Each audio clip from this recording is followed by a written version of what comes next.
You're listening to That's Pretty Dark, the podcast where we talk about all the entertainment that scared us as children and still haunts us as adults. So grab your flashlight and join us as we take a frightfully nostalgic look over our shoulders. And under our beds. And in our closets. And together, we'll realize, whoa, that's pretty dark.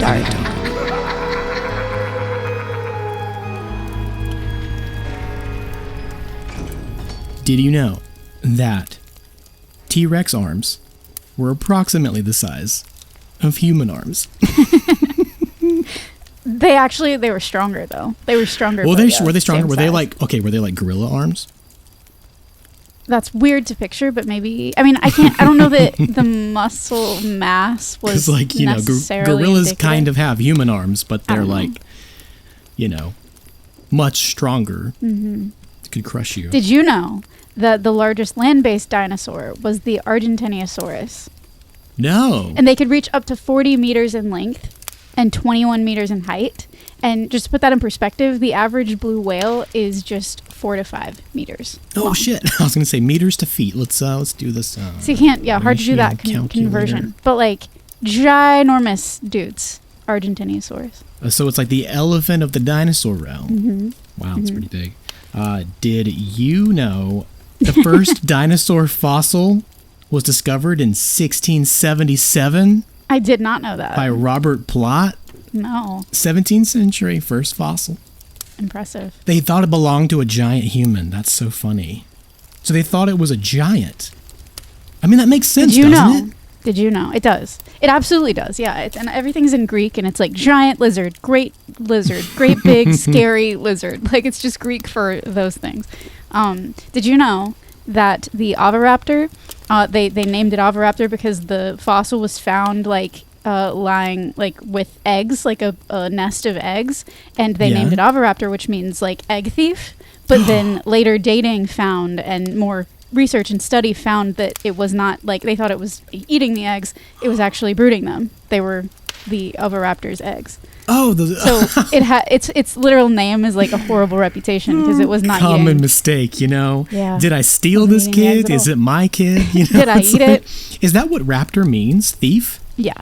That's nuts. That's insane. Wow, oviraptor. I'm gonna write that one down. It's a good like solo artist name. You know what I mean? Oviraptor. Oviraptor. If you're out there, if you make music and you're looking for a cool name for yourself, a stage name, pretty good one. Look up oviraptor. Check and see if that domain is taken. Did you know that the first ichthyosaur skeleton was discovered by a 12-year-old girl named Mary Anning? You know what? I did know that because a Darkling told us that. Yeah. And I learned it at the same time, and that's incredible. We were reviewing our notes. But she went on. She's actually a very celebrated paleontologist. A woman in a man's field. In a very, very male-dominated field, especially at that point. Because when did you say that happened? I said in a man's field. It's a male-dominated field. It's a very different thing. My apologies. That happened in the very early 19th century. She was 12.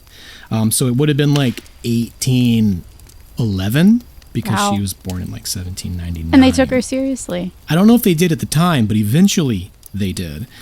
She went on to discover the first 2 plesiosaur skeletons, the first pterosaur skeleton located outside Germany.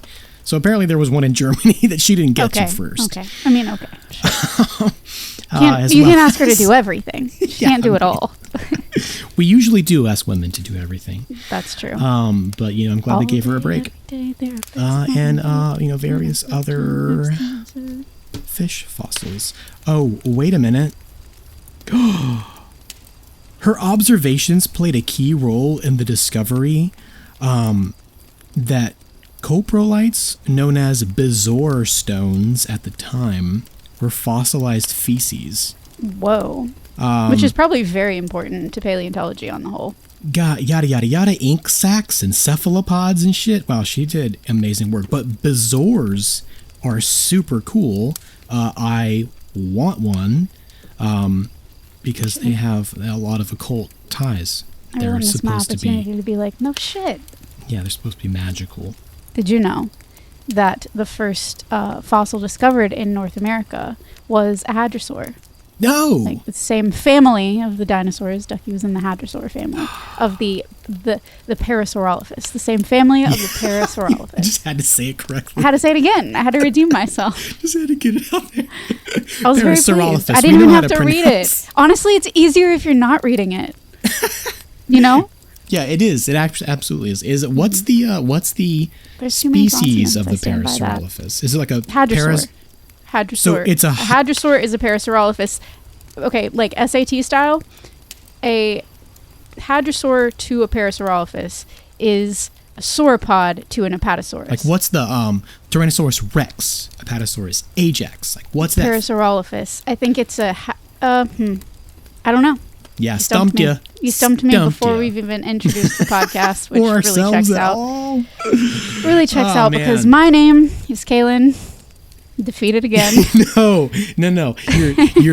You're Kaylin Cretaceous. Kaylin Andrews, Cretaceous. and I am Christian Late Jurassic Mott. I like it. And, we're just here hanging out on That's Pretty Dark, talking about some dino-facts. We thought we would hit y'all with a lot of those up front. We would front load it with some good feeling dinosaur vibes because we're both just barely hanging on when it comes to this movie. And yeah, I've had I'm a nervous. hell of a time.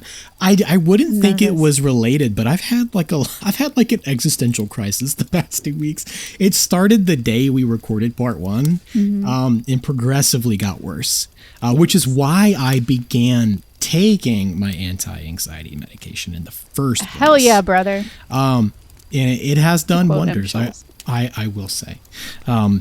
I wouldn't have thought this movie would do that to me, and I'm still not giving it that credit. I don't think it was this movie. I'm sorry, back up. You're saying that The Land Before Time couldn't have possibly given you trigger my an existential crisis? Because that's kind of antithetical to the whole thing. I think it kind of, I have to say it probably did. I just don't, I'm afraid of it. I'm intimidated by this film. It's been a journey. It's been a big old rock face to climb up. Volcano of sorts, and but I don't want to give it that kind of power over me. We're gonna reach the Great Valley. I mean, we have to. Choice. As long as we keep putting one foot in front of the other, we'll get there eventually. And that's one of the most beautiful things about this film. But like things like this movie, they hit harder. Not to take it away from anybody who doesn't have any kids, because we can all relate on some level. But I will just say, media in general, human or dinosaur, you can relate to this film. Media in general has been different since becoming a parent. And I just wonder how universal that is. I'm sure it is. Or I've seen posts I'm just incredibly sensitive. Friends and people saying like since becoming a parent, they see everyone as someone's child, and that's like increased their empathy. Yes. And like looking at Littlefoot on his own, for a large portion of this film, it's just been very hard. And like, oh God, just imagining, like, I'm not even imagining myself like that anymore. Like I did when I was a kid. Now I'm imagining my own child like that. There's always that shift. And it's like, oh my God, like this is pretty dark for just a kid's movie. It is pretty dark. That's why we're here. Yeah, we're gonna get into all that. We're gonna get into some fun stuff, maybe some more dino facts. Actually, absolutely more dino facts. We're gonna get into things like lava, tar pits, and the rise and fall of the dinosaur empire. As promised. Yep. Yeah, buddy. So the film opens with a visual representation of the food chain at work, which is somehow made silly and fun, yet hardly prepares the audience of children for the depictions of reality to follow. It moves real slow. It does. Phoebe really liked it. My cat. Yeah, she was super into the whole. Yeah, the whole opening sequence. She was good. Yeah, she was all about it. That's good. What appears to be a baby Spinosaurus swims after what appears to be a shrimp, a Cretaceous crustacean, if you will. It outswims the baby Spinosaurus, which is very nearly chomped to bits by another larger aquatic creature with a long snout and very sharp teeth, which could be the ancestor of an alligator or crocodile, but it could also be a young Ichthyosaurus or a Basilosauridae. But as we move from the water to the land, from the sea turtles to the dinosaurs, the narrator begins coaxing us into a false sense of comfort and safety, much like narrators are wont to do. It took 2.5 minutes before the narrator started speaking. Really? Yeah. I was like, wow. They're like expecting the attention span to be there. And it was, for us. It was. I think we were hooked for really any movie back then. We were just like, all right, let's do this. No matter what it was. Because films before this, which, Tim Burton took a slice out of that same pie, long openings, long drawn out credit sequences to introduce films. So I think by the time we were coming up, movies they jumped right into it, like with things like this. We were like, that was what our attention span needed. Because we couldn't have sat through the long credit, But I feel like this credits. is even longer than it would be today. I'm saying like before we heard any dialogue, before we heard anything. Yeah, no. Today movies start before the visuals even start. You hear sounds and music and thunder and all kinds of stuff with like the production company, like, logos and stuff. Like it's all worked in to get you, to hook you as soon as possible. They're like, don't worry, we're coming. It's coming. Like, they didn't have to do that then. Hold your hadrosaurs. So, the narrator says, once upon the same earth, beneath the same sun, long before you, before the ape and the elephant as well, before the wolf, the bison, the whale, before the mammoth and the mastodon, in the time of the dinosaurs. It all has this majestic feeling to it. But then he explains how the leaves began to die. So some of the flat-teeth dinosaur herds migrated west in search of green food in the Great Valley. Because these mighty beasts, who appear to rule the earth, were in truth ruled by the leaf. Imagine if this movie was just one big, like, pro-cannabis allegory. Ruled by the leaf. We're ruled by the leaf, man. Yeah, brother. Yeah, hell yeah, brother. Hell yeah. If only it were that cute. Toward the Great Valley, it was a journey toward life. It was a march of many dangers. It was a march of many dangers. Because these traveling potheads, leaf eaters, aka flat teeth, were perpetually stalked by the other type of dinosaurs, known as sharp teeth or meat eaters. I do like the flat teeth versus sharp teeth. That's good. I do like that. That sounds like Stu Krager, Yeah, it does. That's a Stu Krager thing. And these meat eaters picked off any flat teeth who strayed too far from their herds. This is giving me some strong Oregon Trail vibes. Great game. Bad time to be alive. Terrible time. Probably just heard Rory calling for his sister. He just yelled. I didn't hear anything. So instantly we're dialed into the dangers of wandering too far from home, from our parents, from safety. This perfectly aligns with stranger danger, which we were all spoon-fed from a young age, beginning around the time that this movie was made. So this concept of being snatched away, never to be seen again, wasn't exactly unrelatable, but it does leave this like hollow, echoing, dark feeling in my mind. Like I remember being so afraid of this was the stuff my nightmares were made of. I had so many nightmares as a kid, wandering off too far from the light, too far from safety, like finding myself on the outside of where the dream is taking place, and I'm over here. We've all been to the grocery store, and we're just an aisle too far over, and we can't hear or see our mom anymore. Yeah, and then the lights get brighter, and everything gets too loud, and your head is spinning, and your heart is racing. And yeah, yeah, been there. Yeah, it was very well done because I think every kid knows that feeling. You're like, oh yeah, it's 10 p.m. Do they know where I am? Like. Scary thought.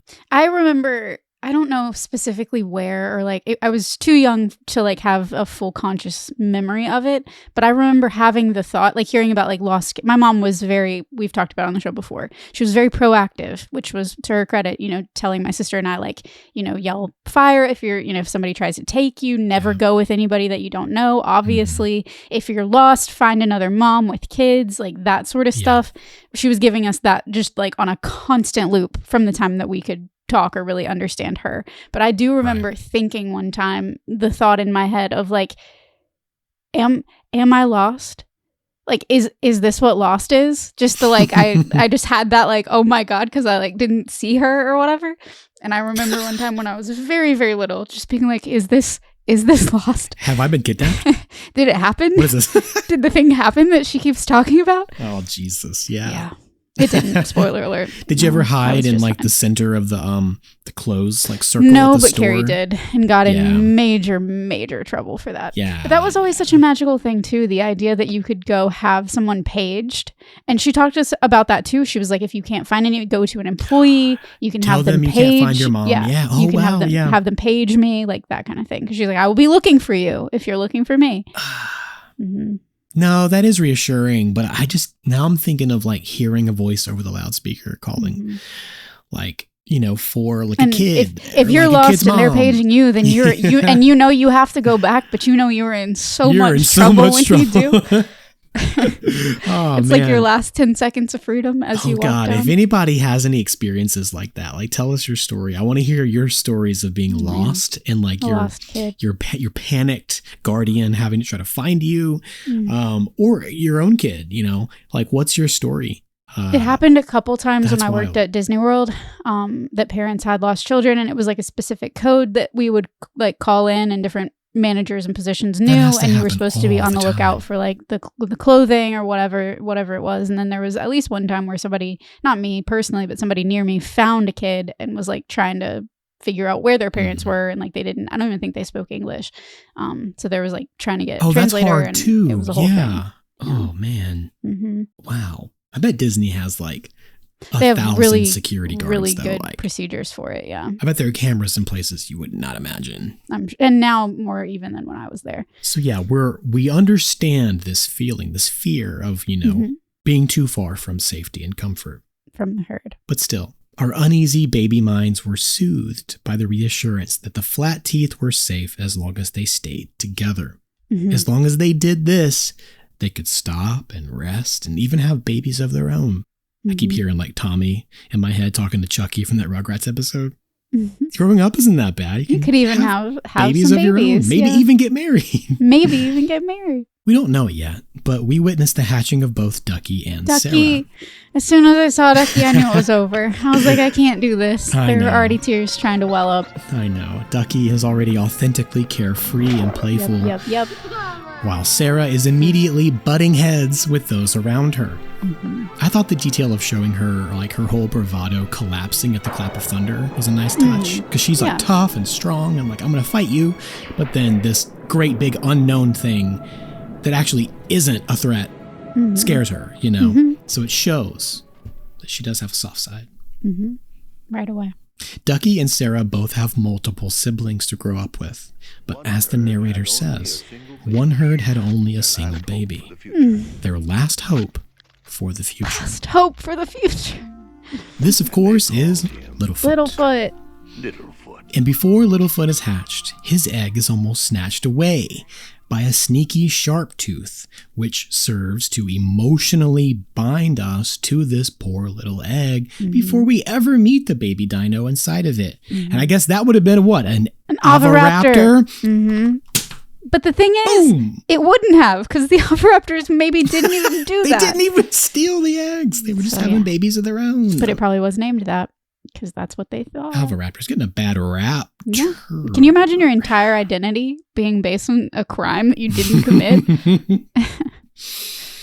I live in perpetual fear of being accused of a crime I did not commit.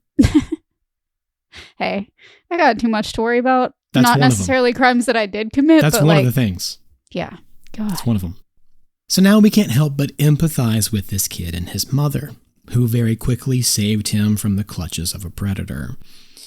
This is a dangerous world, sure, but this cute little guy has his mom, and that means he's safe. For now. I do also have to mention that when the egg is dropped by the sharptooth, the oviraptor, the egg rolls away and down the rib cage of a dead adult Parasaurolophus, which is the first of a few dino skeletons that we see throughout this film, which I feel like is pretty dark because we begin to identify with these. anthropomorphic humanized dinosaurs. So like their skeleton is our skeleton. They're playing in the elephant graveyard. Yeah, that's not the last time we're going to mention the elephant graveyard. But like also when you're a kid and you know anything about dinosaurs, you also have seen dinosaur bones. So it's like not the same thing as like seeing the skeleton of a child. But that is what you would associate in the museum, like being in the museum as a dinosaur. And then, it's pretty dark to think that they're just, but I mean, like, it's not like there were funerals and burial rituals, like. Nah, if you died, you're just laying there. You're That's just where it hanging is. out. And if that's Hanging a highly out. traveled area, then we're supposed to believe they have emotions and all, but I hope they didn't have emotions to that degree. There's supposed to be hope on the Oregon Trail, but when you're seeing all the dead bodies laying around on the side of the road, you begin to lose a little bit of hope there. I don't know. It gets tougher. But like the narrator says, Littlefoot is the herd's last hope for the future. Do we think he means that like just this one family of apatosaurs or apatosaurs as a race? God, I took it to mean apatosaurs as a race. Okay. But I don't know that that's accurate. That's just the magnitude that it was conveyed with the narrator and just the way that the whole thing felt to me. Especially as a kid, I was like, this is it for them. Like, yeah, I mean, extinction is imminent. Yeah. See, that's where my mind was. And like, when you consider the fact... You have to think about extinction. Back to part one, that the apatosaur was like the oldest, one of the older, Spike would be the oldest, but like one of the two oldest dinosaurs in this grouping.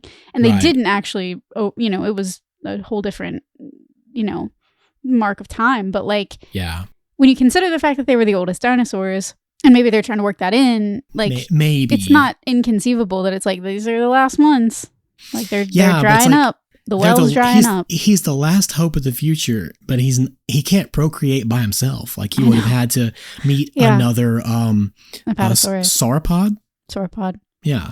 And perhaps just another sauropod. So it may not have been. I mean, okay. His mom says there are other long necks in the Great Valley. In part one, we talked about not just 3 different types of long necks, but you said that there are a bunch of different types of sauropods. Yeah, tons of sauropods. I mean, there are other long necks, but it doesn't necessarily, they can't know that there are more Apatosaurus. Maybe there are just more long necks. Yeah. So it's tough to say. That was a question I had. Google says that no, this is just Littlefoot's family. Okay. But, which, I mean, I think that's what Google would say. Other long necks are in the valley. We're just going to make a blanket assumption. Right. It was just when I was a kid, that was my interpretation as a child. Like, was just he was making such a big deal of it. I was like, he's the last one. He's the last of the long necks, man. Yeah, I don't know. His mom says there are more. So I think we have to assume that even if he is the last apatosauri, there are other sauropods. In the Great Valley. Yes. But then again, this is a pipe dream. This is a hope. She's just repeating what she's heard. How would she know? She's never been there. Either way.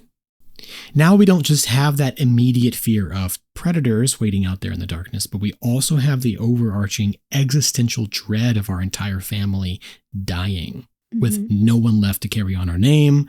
I know a thing or two about that one. Yeah. So from the very beginning, we're already thinking about the end. Not just the end of the film, but the end of everything we know as children. Because the one thing that every kid knows about dinosaurs is that they all died a very long time ago. So you're like, I'm a kid watching this. I'm the hope for my family's future. I can relate. And then it's like, but these guys are all dead. They're all long dead. Yeah. I'm sure that there was a point, maybe not, I don't know. I was so young when I watched it. I don't know if I would have quite made the leap that, like, are we about to watch them all go extinct? Like, is that what we're watching this isn't the Disney dinosaur movie. Yeah, different. We don't have to watch the asteroid destroy. What is he? Every Cretaceous. Iguanodon? The Iguanodon, yeah. God, I love that ride. R.I.P. We're not going to make it. We're not going to make it. That's proprietary. I miss it so much. Me too. Can't believe it took us this long to reference it.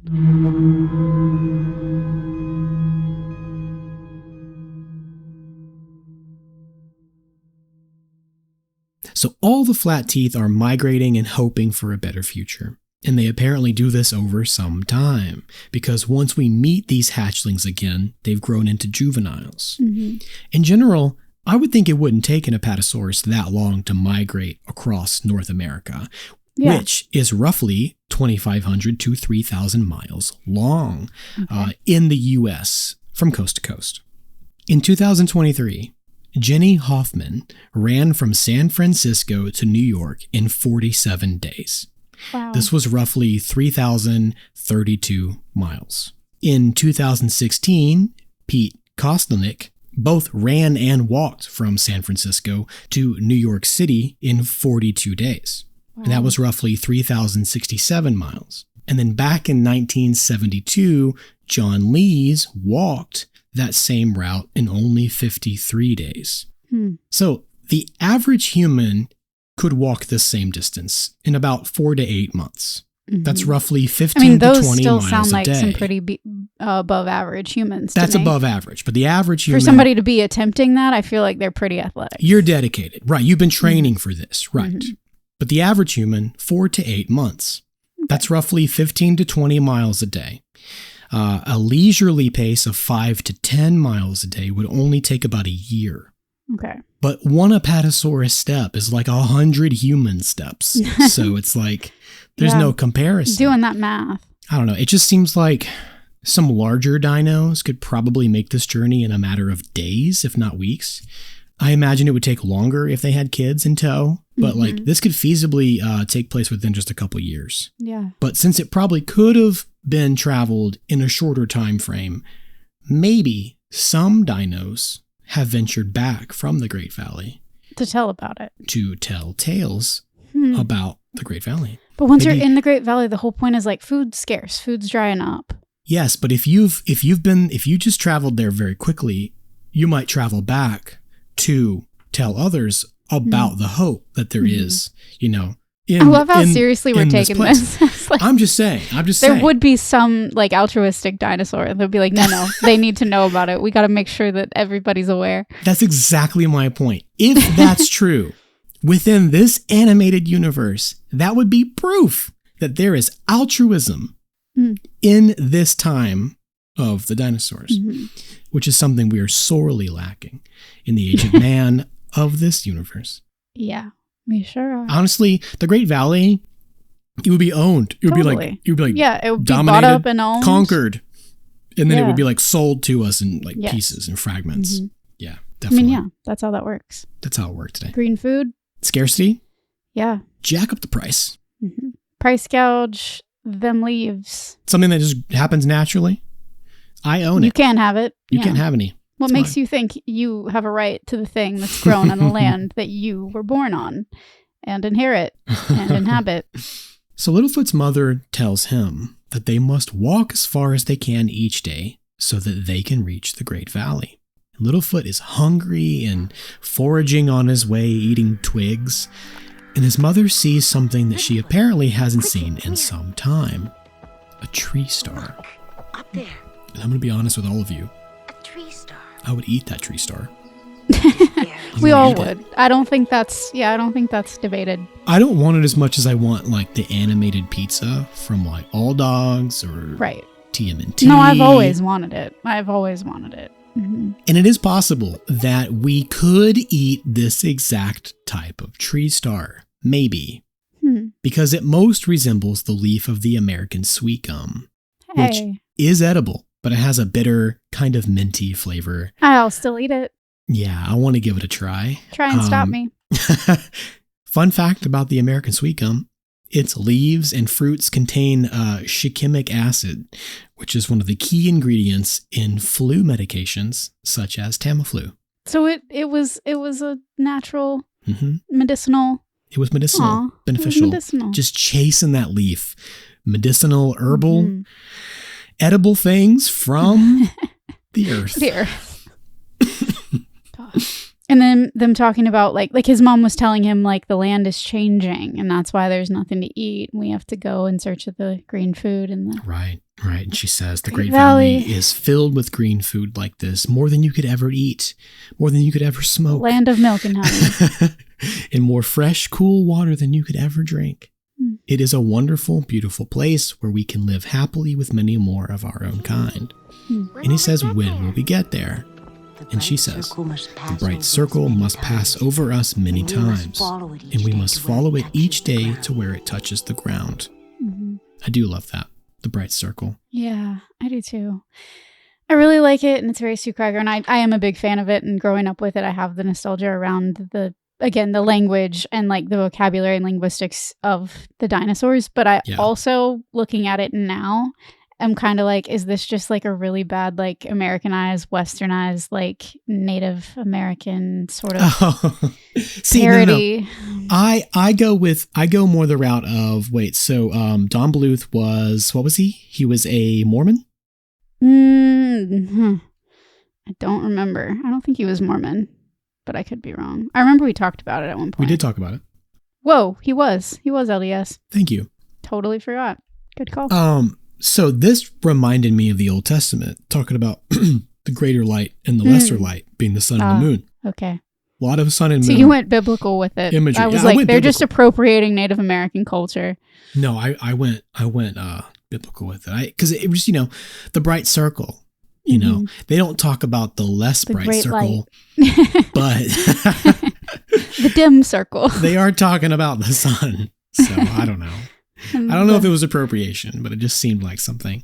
The dim circle will grow and shrink. The dim circle. This many times. The dim circle, which vanishes, once a month. Mm-hmm.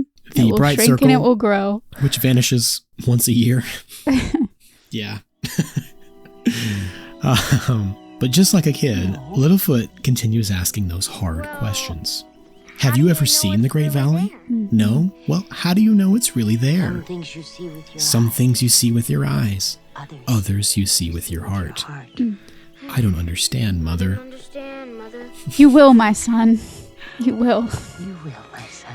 And throughout all of this, You will. his grandparents are just like smiling and giggling at him, like this is our... That's what old people do. Yeah, this is our grandchild and he's learning about the world for the first time and wow, how sweet. As they are literally walking toward their potential death and extinction. Mm-hmm. I mean, we all are all the time, but like... the marching of time. Hope is waning for them at a much faster pace, Sure. And so they have this hope in Littlefoot. Littlefoot. Yeah. Yep. I don't want to be divisive or anything. Like, I know Littlefoot's supposed to be based You on... choose now not to be divisive. I know that Littlefoot's supposed to be based on Bambi, but I could not stop thinking of Norman Bates when he would say mother. Did you not think about that? No, not at all. That's just me. That's just who I am. Mother wouldn't be happy. Like, I just can't... After she dies, Those I just are in keep such thinking, different categories. when in is my he head. gonna start like dressing up like his mom? No. Oh God. Because he kind of... These are different sides of the same weird trauma grief coin. He keeps though. kind of pretending like she's still there. He keeps talking to her and stuff. Like he's kind of losing it. I'm just saying. I don't think he's kind of losing it. I think he's just a kid who doesn't know, who hasn't found it yet. Like, I'm just he's not trying, losing it so much as that he just, he hasn't. I'm just found trying to it distance quite. myself from the grief, and this is helping by thinking about sure. Norman Bates. All right, yeah. Distance yourself from grief by thinking about Norman Bates. Oh, yeah, man. that's a sentence that absolutely tracks, makes a lot of sense. I wonder what a therapist would make of this. Just dissociation. We should do that. We should have a therapist like listen to our episode, listen back, and be like, what's actually wrong with us? Yeah. Not so much what was wrong with the movie or like what did it do, just like diagnose us from the podcast. Once a quarter, we'll just have a therapist on and be like, all right, so these are the notes I've taken just from listening to you. That'll be $300. Thank you. But I do need artists out there. I need somebody out there to do me a rendering of Littlefoot, either dressed up like Mrs. Bates. Wow. Or you could do a Littlefoot with the skeleton, like the skull, like crossover at the end, the last frame. You know what I'm talking about? Yeah. Where you see like his... People are going to get skull. highly offended by this art. I don't want to be divisive. I don't want to offend that. anyone. Isn't that how it works? If you just say like, no offense, but... Then, yeah, completely absolved. You can't take what I say as an offensive comment. If I've learned anything about saying words. I'm a good that does person. I'm a good up. person. I'm a great person. Me and Norman Bates, like this. And I know you are, because you told me 3 times. You can trust me. Correct me if I'm wrong, but Littlefoot never eats this tree star, right? I don't think he does. Not this one. Not he this eats one. other green food, but I don't think he eats this one. This is more like a blankie, like a comfort. Comfort. He does thing. keep it around, yes. Comfort item. Yeah, he does begin to, kind of like Kevin McAllister in Home Alone with his mac and cheese, but he never gets to. Like now, for instance, when he overhears Sarah playing nearby. Phoebe was also very interested in Sarah. Like, of all of them, Phoebe was like, that's my dino. She most identifies with Sarah. She does. Like, she most relates to her. Unfortunately, she does. That makes sense. Sorry to be disparaging about you on air, Phoebes. She can be bratty. No offense, but No offense, you can be a brat. You can be a little bratty sometimes. Sarah chases a bug until it turns around and squirts her with something purple out of its butt. Ew. I looked into this, and this is most likely a bombardier beetle. Bombardier? Bombardier. This literally shoots a boiling chemical explosion from its ass. I have heard about this. Cyclosporiasis? Am I right? The Bombardier beetle naturally contains two chemicals, hydroquinone and hydrogen peroxide, which are stored separately in its abdomen until threatened, at which point they does a little chemical reaction. Mix together with catalase and peroxidase enzymes in what's described as a specialized reaction chamber in its body. Happens in my body too, I understand. Creating a stinking chemical called benzoquinone. Maybe not that as well as near boiling temperatures. And, see, that's what I remember reading about. Pressurized oxygen, which is what causes the explosive effect. Yeah. And I thought it was just the Taco Bell lettuce. Poor Taco Bell. They're just getting such a bad rap, and it is not fair. It's not their fault. It's not their fault at all. They TV. were being proactive when no one else was. That's true. And so their name got tied in, and that is a PR nightmare, truly. Like the Oviraptor. I was just like having babies laying eggs. And you call me a thief? My business. And you said I stole them? And you said I was the cause of this parasitic outbreak and not the administration that dismantled the CDC and all the arms and branches of it that monitored parasitic infection. Fun times we need science because science helps us avoid things like that. Yeah, we're and we also, thanks to science, we know to like not mess with a Bombardier beetle. Yeah, don't fuck with them. They'll squirt you in the face with their purple goo. So when Sarah is squirting the face... I hate saying that sentence. Littlefoot laughs at her. And the two dino kids begin to roughhouse, revealing two things. One, Sarah is sensitive and doesn't like being laughed at. And two, Littlefoot is tough.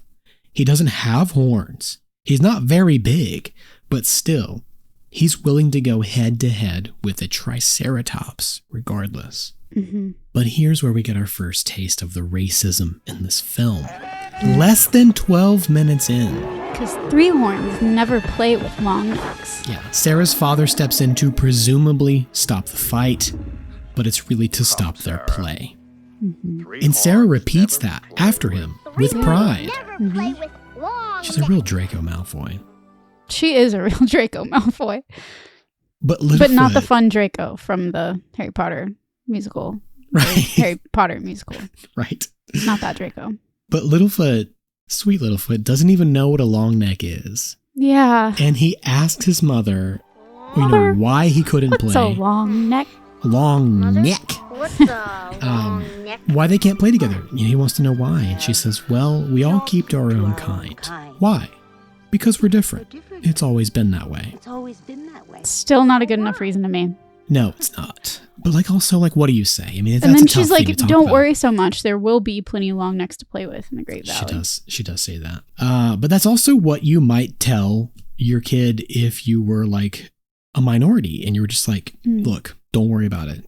You know what I mean? Like, there's more of us where we're going. That's what matters.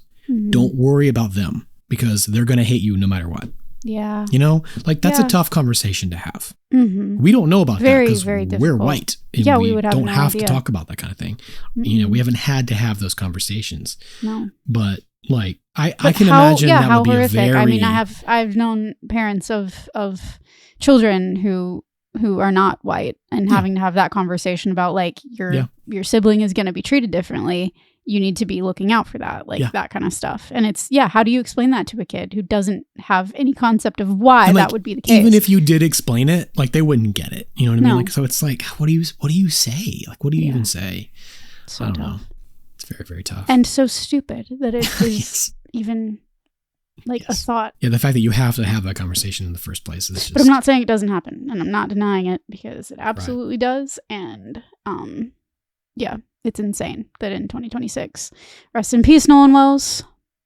I hope that justice is done in your case and all those like it. I probably wouldn't have noticed this, but like while writing out some thoughts on this scene, I had the film paused on Sarah's face. And I was running through this like long neck versus three horn discourse and just like trying to make sense of it. And for some reason, because I'm like OCD or have like a, whatever my particularism is, I started to count Sarah's horns. She only has one. So she might be a three horn, but she hasn't developed her horns yet. Horns. Littlefoot might be a long neck, but he doesn't have a long neck. Not yet. The spike tail doesn't have any spikes. The flyer can't fly. The big mouth is tiny, and by default, so is her mouth. That's the little mouth. None of our 5 young heroes in this movie actually resemble the physical descriptors that are supposed to set them apart and make them so different. Not yet. Not really. Not yet. If it weren't for the adults in their lives who pass down the hate and the racism and perpetuate the customs, the children would never have a reason not to play with the other dinosaurs, no matter how different they look. This is something that they're learned. That's learned because they're taught. Right? Of course. And I just thought that was an interesting thing that's like one of the main focuses Racism of this is learned. film. Differences are obvious. Like saying Differences that you don't see color fine, but is they wouldn't have a reason not to play with each other. That doesn't fix it. That doesn't help anybody. They would associate regardless. Yeah, they would, right. Because kids just play. Kids just make friends and play. Differences are it's not. Proximity. They don't really think about that. They might notice that you look different. Yeah. They might wonder why or ask you why a kid looks different. But it's up to you. It's not going to be like, it's not going to inhibit their relationship. Right. They might want to know. Yeah. But it's up to us to help them understand that people sometimes look different and that's okay. It doesn't mean anything, literally anything at all. It's just that we all come from different places. So I don't know. I thought that was an interesting thing that they specifically, we don't know what dinosaurs looked like. And they just decided not to give these young dinosaurs those characteristics. Yeah. They had them. They had the beginnings of them. But yeah. Not enough to like, you know what I mean? You know what I'm saying? Yeah. Not enough to like be racist. Yeah. I mean, I just thought it was an important detail. Yeah. I also like the idea that they were just naming each other based on what they saw. Like there's no human English or Latin or anything. It's just like, I see this. That's what you are. I mean, and that is kind of how we name dinosaurs. I see this trait. That's what you look pretty like. Much. That's how you're named. Yeah. But it was, seeing that in this context, as Stu Krager did it, was pretty cute.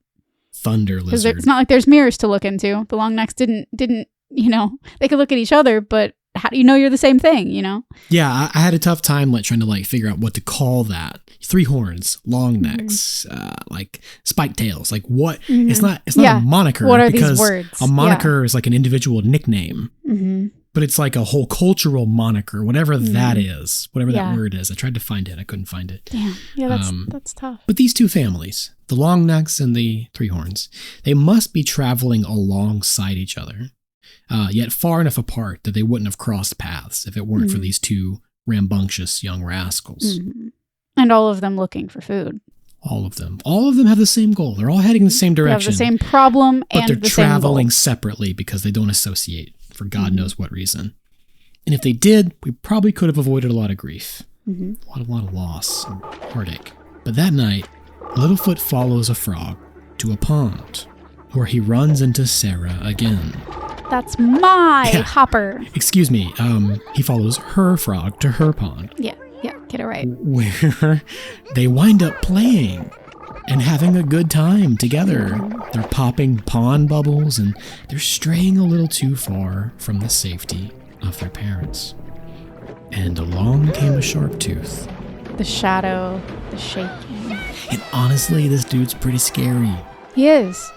He is. He doesn't get less scary. No, he doesn't, I'm no. afraid of T-Rex. Like, I'm afraid of them. I am. I think I'm afraid of them. The one eye was supposed to make him feel like more sinister. You know, like classic villains with they all have some kind of physical deformity. You know, a hook for a hand, missing a hand, a golden hook for an arm. Yeah, with a golden hook for an arm. Peg leg, you know, something. The Phantom of the Opera has his deformed face and all that kind of stuff.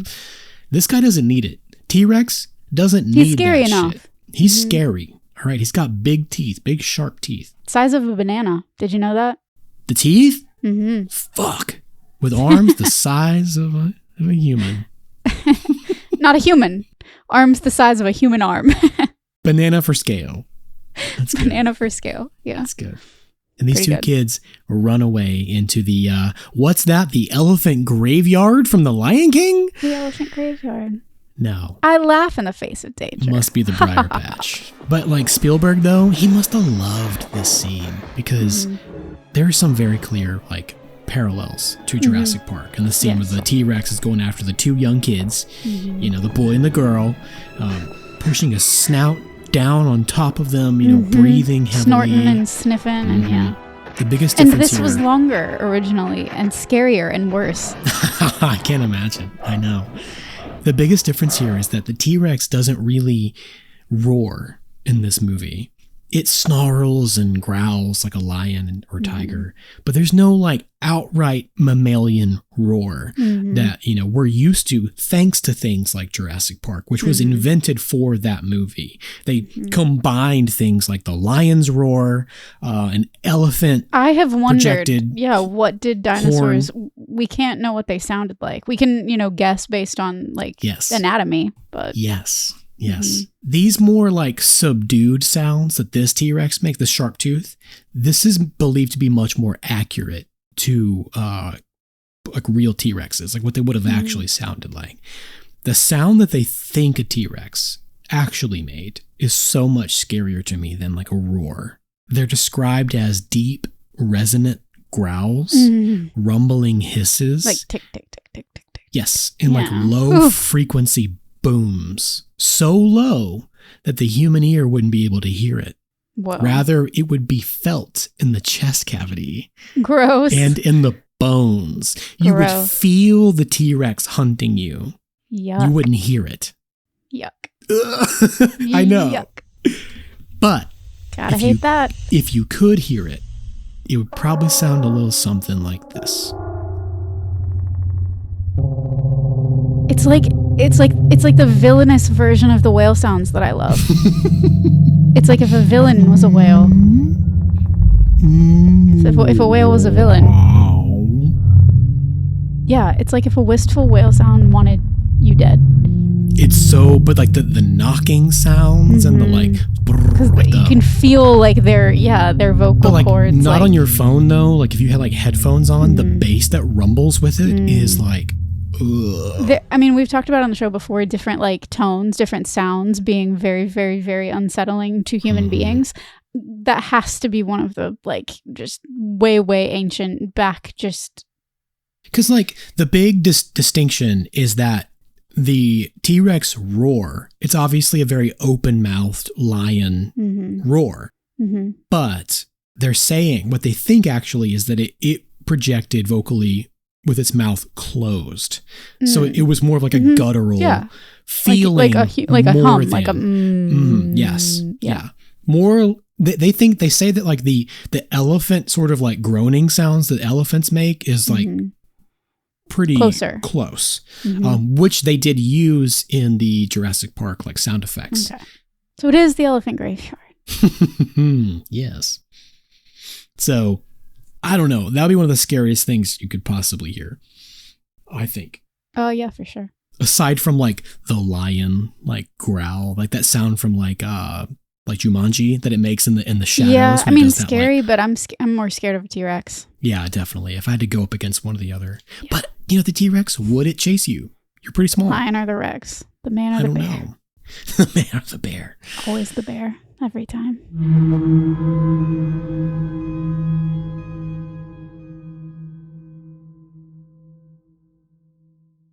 So here, Littlefoot's mother comes to the rescue, leading to a very intense dino fight to the death, where the T-Rex jumps on her back and takes a big old bite, which we only see in shadow. Classic Hays Code stuff, right? Yeah. Conceal yes. the violence. Yep. But we can still see the giant red bite taken out of her back.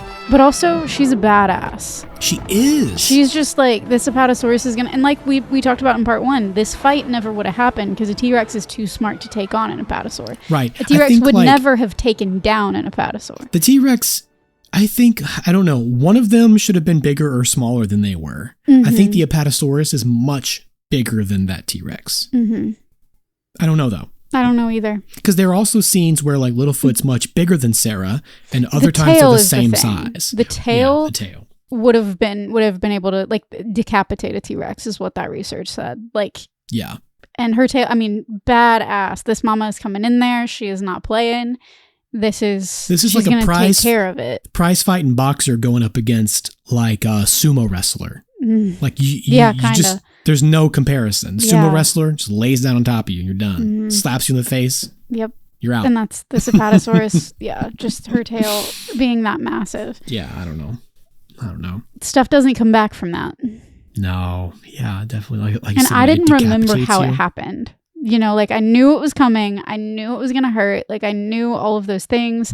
But the added guilt of like Littlefoot and Sarah and like Littlefoot being chased by the T-Rex, and now she wouldn't have had to fight the T-Rex if not for Littlefoot being chased. I know. And I would have had a really hard time with that as a kid. I remember now thinking about that. Like I need to like make sure I am, you know, doing what I'm supposed to be doing and never putting my mom in harm's way like that. And that sort of stuff being very, very, very big for me. I know.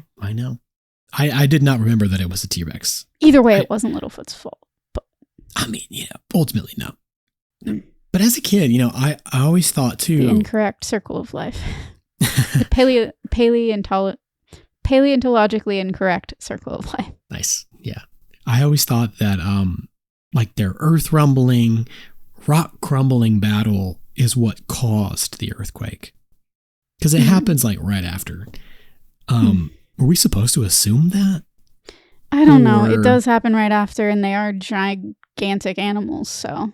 It just sort of like had this correlation. Would be awfully coincidental. Yeah, I don't know. If not, then it's like the earthquake is just a fun way to take these incredibly high stakes and raise them even higher. Like, fun is a choice of word. Yeah. The terrifying T-Rex battle isn't enough urgency for you kids. Right. What if we crack the earth into... Yeah, what if the earth were just splitting right now and right here? What if we just separated your family from you and activated a bunch of new volcanoes across the land? Just for fun, just for the hell of it. Don't worry, we've got a narrator. He'll keep you safe. And this narrator says, in this time of the clash of continents, a great earthquake split the land. Herds were divided, families were cut in two, including Littlefoot's and Sarah's. Grab your flashlights and your tissue boxes, everybody, because a Littlefoot needs some help finding his mother. Following the earthquake is a quiet, rainy night where we can presume that all the dinos in the area are resting and mourning the losses of their loved ones. And Littlefoot's experience is no less heartbreaking. He searches the calm, echoing darkness for his mother, stumbling over loose rubble until he spots her lying at the cliff's edge, unable to move. He begs her to get up, and she tries, but when she can't, she wants to know if he remembers the way to the Great Valley. Why do I have to know? I guess so. You're gonna be with me. But why do I have to know? I'll be with you even if you can't see me. What do you mean? I can always see What do you. you mean if I can't see? Oh boy. Oh buddy. I can't. I really, really can't. And And I like- couldn't decide if it's better or worse that she's having this. I mean, I think it's ultimately, I do think it's better, but in terms of like the emotion of the scene, is it better or worse than Mufasa? Because in the case Mhm. of Mufasa, it's get up, get up, get up, get up, and he's not moving. Versus this, it's get up, and she's like, I can't, but I am gonna talk you. I'm gonna talk you out. Like I'm gonna. There kind of is Gonna do the a little element of monologue. that. Because, like, you know, she knows there's not enough time to talk him through this. She chooses some words of wisdom, or whatever this is. She says, let your heart guide you. It whispers. So listen closely. And visually, we've now moved far enough away from the two of them lying there in the rain, in the night, in the dark, that we can't see that Littlefoot's mother has died. But we know she has died because he continues speaking to her, but she doesn't answer. Right. Like Mufasa. So we do kind of get that The same... great kings of the past look down on us from those stars. Man, I don't know. The image of them lying there like that, though, like the lightning flashing, We're never the truly rain alone. falling, it's haunting. It's haunting. And it hits me so much harder as a parent looking at my own son. Like, Let your heart guide you. It whispers. So listen closely. cause like, well, what would I say? Like, what would I say to him if those are my dying words to my own kid? Like, I think she knocks it out of the park. If you ask She me. does. She really did. Can't say enough good things about her, really, She did great. as a mom. I don't know where my like mortal dread of my mother dying came from. This may have had something to do with I mean, it. I was going to say, I'm pretty sure I can trace mine. But yeah, like I said, you know, just like looking at my own kid, I'm just like, there are just like layers and layers and layers to this that make it feel a little bit unbearable at times. I would thinking imagine about it. so. It was hard to write about. It's unbearable. So, I mean, this scene right here, if we're talking about this is pretty the one dark that everybody history. like remembers. This is the big moment From childhood, everyone talks us about. talking about this podcast, this is one of the scenes, if not the biggest, most impactful scene that caused us to want to start a podcast in the first place. Yeah. Like, it started here. It started here when both you and I were separately very young Yeah. children. The death of Littlefoot's mother. This is where it began. Just, the tears. I cried. Me too. The tears as a kid. And it's easy now, and maybe even for me as a kid, because I would have been seeing it all around the same time. But looking at like Mufasa's death and this scene, Bambi as well. But like Bambi's mother dying. by the time we were born, all of these films, you know, were We were or at watching least by all the of time we them. were conscious, we were watching them all kind of back to back to back. And I will say that's a different effect than someone who just watched Bambi in the 40s one time and, you know, kind of moved on and dealt with that, processed that. Or somebody that just watched Land Before Time in the late 80s when they were really young and then kind of moved on, and then they were a little older by the time Lion King happened and they had processed more of life and more of that circle of life kind of, you know, information. Millennials... We were dealing like, with the in death the of heart of it, everybody's parents. Everybody's parents were dying in all the movies we watched. They all back died. to back to back. All it's a the different beloved thing, ones. which is another reason why I think, you know, we started the podcast. Why this is so important is that all of that media was ready and waiting for us, Oh, which yeah, is yeah. which is a different media experience.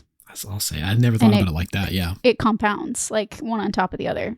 For sure. I know it did for me personally. Can't speak for everyone. Everybody's not going to see every movie. But again, we talk about that sometimes. Like back then, there were only so many children's movies being made coming out. There were so many animated they were movies. all releasing on VHS or Betamax, and like everybody was getting the new Disney release. So like everybody's like watching these Right. movies.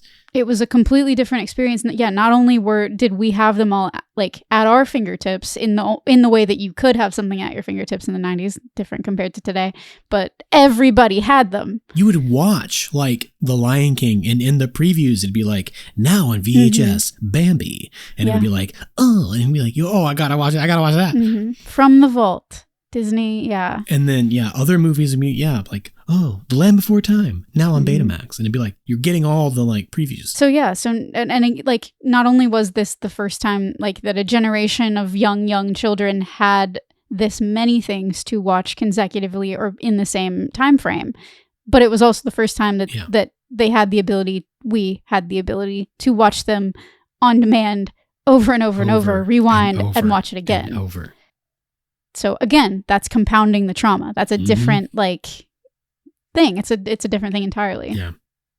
So we were watching all of them. We were watching all of them multiple times, and that's why you and I are sitting here. That is staring why at each we other are today. The way that we are. We could actually explain this, but to never Michael really Scott. alone in that. We could. Never alone. But when he asks us why we are the way that we are, we could answer. Why are you the way you are? Why do you choose the way you choose to be? We have answers to these questions. But the thing that like really, really breaks me up about this is the events that must have taken place between this scene and the next scene. Mm-hmm. How long did he lie there? Uh-huh. And how did he ever leave her? Yeah, that makes me want to throw up. Yes, me too. But I sat and thought about this for a long time. And this is grief, right? This is, Yep. and we're going to talk about that. I'm sure you talk about different stages of grief because he has a different attitude coming up that's hard to explain, but it's, you're processing a lot of these emotions. But yeah. But there's that grief where you're like, I'm consumed by this. I can't eat. I can't sleep. I can't do anything else. And then eventually your human body requires you to do other stuff. Eventually you have to eat. You have to sleep. Yeah, I mean, I would assume if you don't die of a broken heart. The most plausible way that he would have ever like chosen to leave her would be to justify leaving. It would be, I'm going to go find some food. She told me to. Well, she told me to, but I'm going to be right back. I'm going to go and come right back. Because what if she wakes up? Because imagine, what if she does wake up? You don't know what what death is. Yeah, that's what I'm saying. What experience does Littlefoot have with death? She didn't say, I'm about to leave you forever. Forever. And you have to go. She just said, I'll always be with you. I'll be with you. He's like, okay, you're with me. Right here? I'm with you. Mm-hmm. You're Norman Bates. No. Norman Bates. Man, you've just really created something. You've created an association that's going to be really hard to undo for a lot of people. I know. I hope you're happy with yourself. That's what I had to do to survive this. Oh, I'm sorry. This is the way my brain works. I'm seeking medication. I'm trying very, very hard to get better. Jesus Christ. He has no concept of death. He's seen other dino skeletons, presumably. Maybe she's explained to him. Maybe. Yeah, we're making a lot of assumptions here because she's a great mom and she knows the realities of this very harsh, place that they live. To place it in time, I suppose. So it's not impossible that she's explained this before and we just weren't privy to that. My thinking is that he gets so hungry, he goes for food and then like gets lost. And like can't find his way back. And so he's just wandering around. And then he's like, well, she told me this way. Yeah. So maybe the bright circle. Maybe she's just gone. Or, I don't know. But the narrator's pretty clear that he hardly noticed his hunger. So it's just sort of like, did he eat? Honestly, are any of these characters eating anything? Because they seem to be wandering for some time. They are eventually. Without finding food. Yeah, they are eventually. So it's just, gosh, I don't know how he ever got up and chose to leave, which is why they don't show it. They intentionally don't show us what bridges this some scene time has passed. And the next scene with old Rooter when he gets there. But it's just sort of like, he would have had to choose. It's lost. Just a chunk is taken out of your life. A chunk is taken out of you when something like this happens. It can't be mended. It can't be replaced. It can't be fixed. It is just a dark black hole. And that's grief. I think in reality, he probably would have perished. Died there with her. Her. Yeah. In reality. Yeah. I mean, no, in reality, he never would have known his mother. That's what I was about to say. In reality, is that the silver lining? Are we talking about like emotional, like human reality? Or are we talking, Jesus Christ. If we're talking about life reality in the Cretaceous era? Because also the Jurassic Earth just era, split in two. Yeah. So it's like... in reality, they never would have had an emotional connection to sever in the first place. So, is that a comfort? I don't know. It has to be. Should it be? Something has I don't to. know. Better than Norman Bates. Yeah, maybe that's what we should man. stick with.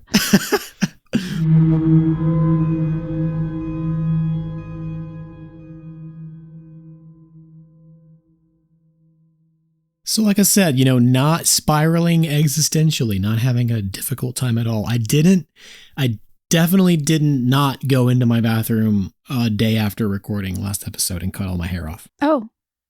You noticed? I mean, yeah, that's a surefire sign that you're going through something.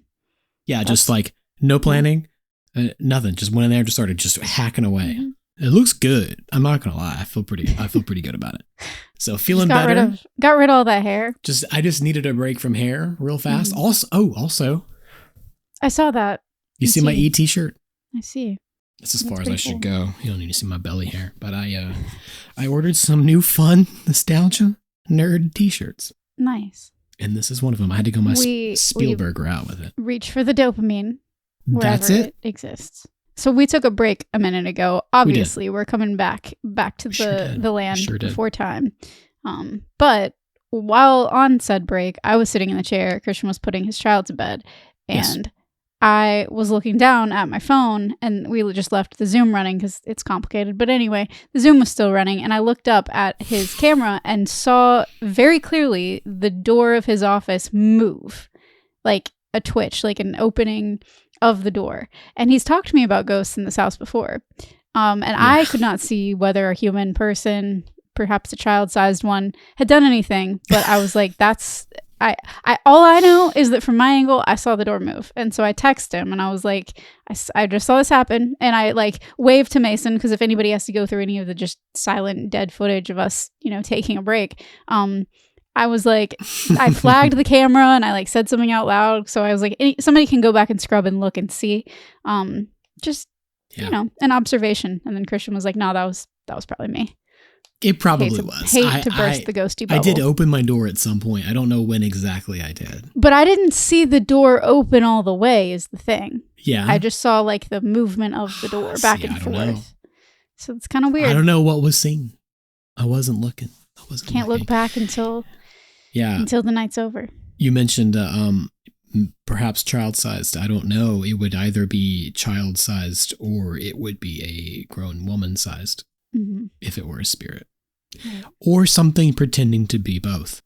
Mm. I'm not sure which is which, and I kind of hope I never find out. We'll just go with Not gonna lie to you. the prevailing theory, which is that you did open the door at some point, and it was likely you. That I just couldn't see you. Maybe it in was frame. the ghost of a dinosaur.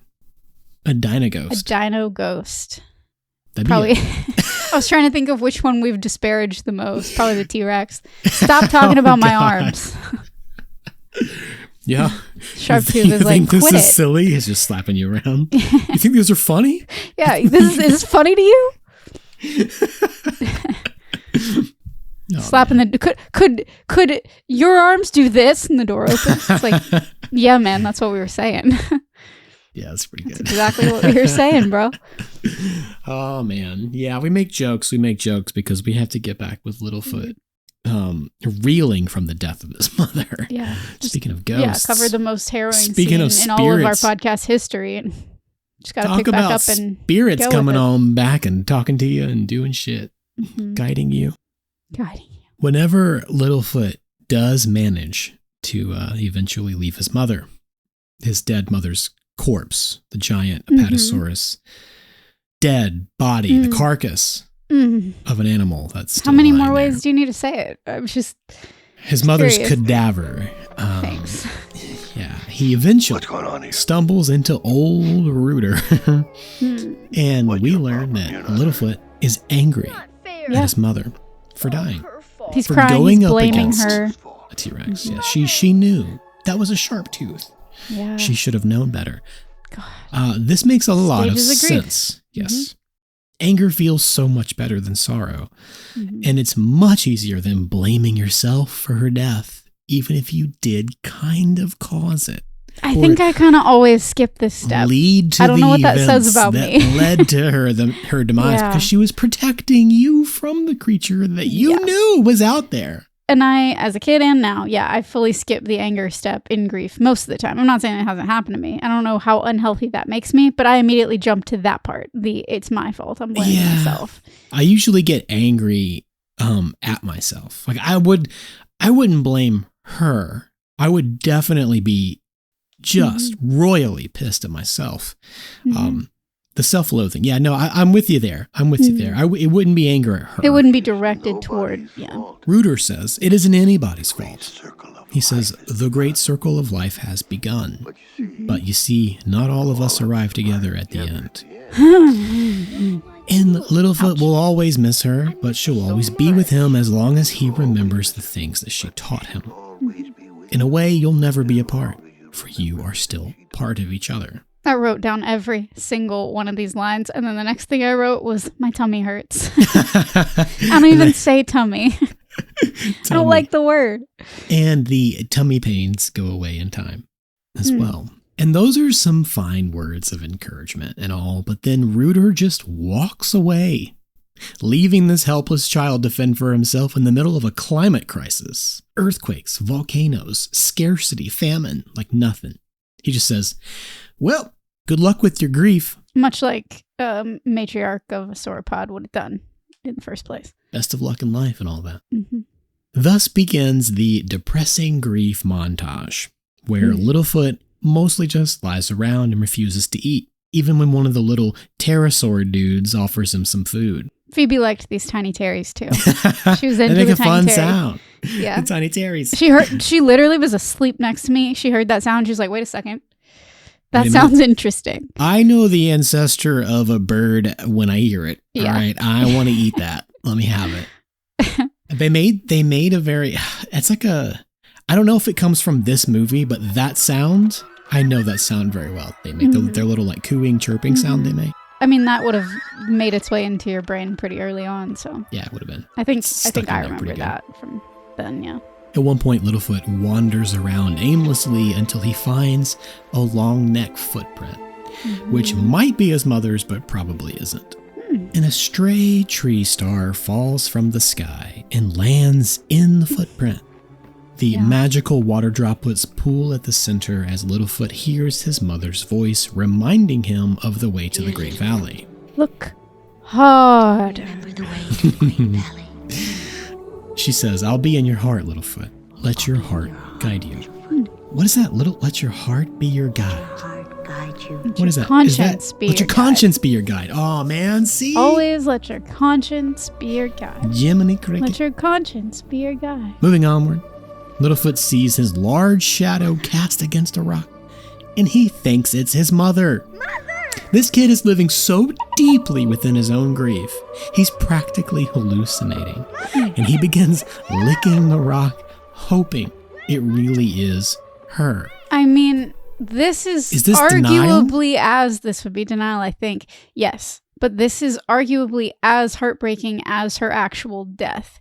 Because it's that realization that he doesn't really understand the world that he's in yet. He doesn't and understand he's going to why have to she's keep not living that moment again and again and Over again and until over. it takes. He has to keep losing like we all her. do. Every morning when we wake up after something traumatic, after something terrible, hoping that we've woken up from the thing, you have a few seconds in the morning before the reality hits you and you're like, oh yeah, that is the worst thing. That is real.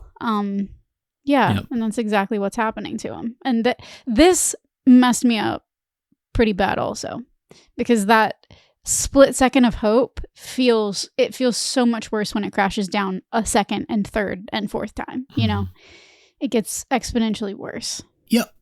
Because it's your like you own then grief have the kicking you when grief you're down. of all the days prior just landing on top of you as well. Yep. It's bad. It's like you said last time. It shows you what it is like. Yeah. Like what it would be like to lose your mother. Yeah. I cried at this point. Yeah. Watching it back. This is when I began to like nervous laugh because it was making me very uncomfortable as an adult. You know, like I'm like, this is fucked. This is.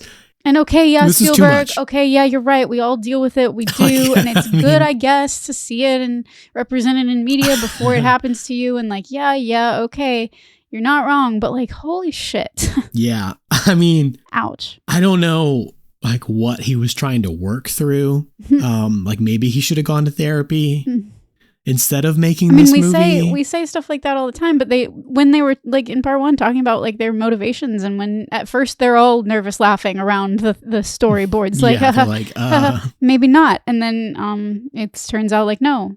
But it's the circle of life. Like these are facts. Kids need to know the facts. It's definitely. I mean, it was a conscious decision. Is all I'm trying to say. Yeah, like it was a conscious decision, not even on the part of any one creator, but on the part of like humanity moving forward as a whole. Kids got to see it. Kids got to know. Oh, and yeah, I no. respect that. We've talked before about how we don't know how to grieve. Like we never choose, like we opt out as much as we possibly can from grief. Like we Western do not society. Yeah. Yes. We've never truly learned. Like you weren't taught. It's not baked into the culture in Western, particularly America. You're a cog in the capitalism machine. Like you're supposed to just get up and keep going. Right. Like you keep going until you fall down dead too. Like that's how this is supposed to work. We're supposed to be generating wealth for the billionaires. That's what we're here to do. So your grief, your there's no time anguish, to grieve. Yeah, there's time no is money. Yeah. Who's going to pay for your grief? Who funds that, you know? Right. You better keep working because, you don't want to put that on anybody else. Yeah, it's something. It's really something. So, I mean, in a way, we do need media like this, like especially when we're kids. Because it does prime you. Like it creates those neural pathways and it kind of primes you to have that emotional experience. Yeah, it gives you, you know what death forward. Is conceptually, but you don't know what death is actually, like literally, unless you've experienced it. If you have, then that's different.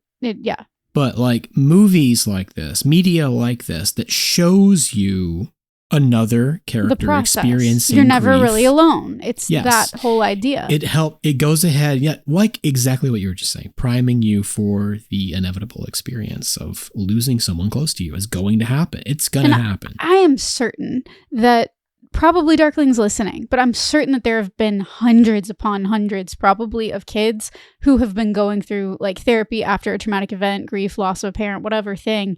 Like, I mean, I don't know. There are camps for that kind of thing. Like there are group therapy and that sort of stuff specifically so you can be around other people experiencing never your grief. It's like a fingerprint. Like it's never going to be exactly the same person to person, but it's very valuable and therapeutic. It's used as therapy to be around people who are grieving the same or similar loss that you're grieving. Yeah. So I can see like that being this movie even being a tool that has been referenced in people's lives to say, this kid that's angry and mad that their mom isn't coming back and like upset. And like, do you remember when Littlefoot felt that way and like what happened to him and how he had to, like I can see it being used to talk a kid through some of those emotions even later on. Sure. And hey, sure. Again, we can have all the thoughts we want to about this and like feel different ways about what Don Bluth, particularly Spielberg, but Don Bluth did to us. Right. But imagine as a creator to have that impact, to say that your media, something that you put out there in the world, could be used as a tool like that, to be used for a generation of people to cope with the realities of living. That's something that I aspire to. That's a huge impact. Me too. Maybe not this specific type of grief. But yeah, it's a huge, very impactful thing to have and to carry. And you can argue all day long, like if he did it right and like what way, but at the end of the day, did it. There's no right way to grieve either. So there's no right way to grieve. So he did this, and I really like that we're able to get into this, like this specific concept, because this is so central to our show. It really is. Yeah. It's the thing. It's pretty much the worst thing a kid could imagine, other than, it happening to themselves. Like, to me, it was worse than that. I would have gladly taken it myself. My whole life, even when I was a kid, I would have rather done that. I used to ask God for that. I used to ask God for that. Like if that was his plan somehow to take my parents or for something like that, to take me instead. Is that normal?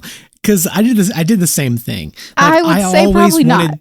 Well, okay. I would volunteer as tribute to take my mother's place. Not my dad's, not my father's place. That was a different story. I would have done it for any of my family. My mom especially. My sister even when I was little, even when we did not get along, I would have. Just my mom. I was a mama's boy. Just my mom.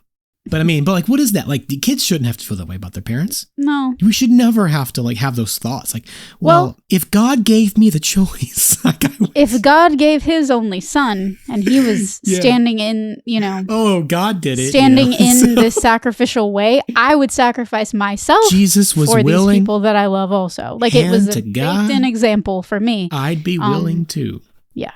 Wow. Very different, obviously. But I mean, this was, again, all trickled down into the brain of baby Kaylin at a similar time in development. Know what I'm saying? Wow. No, I know what you mean. I was pretty close to that. I was right there. I align with those fucked up thought processes that we've both as a shared. 4 or 5-year-old child, really fresh. Who really would new. you guys have died for when you were 6?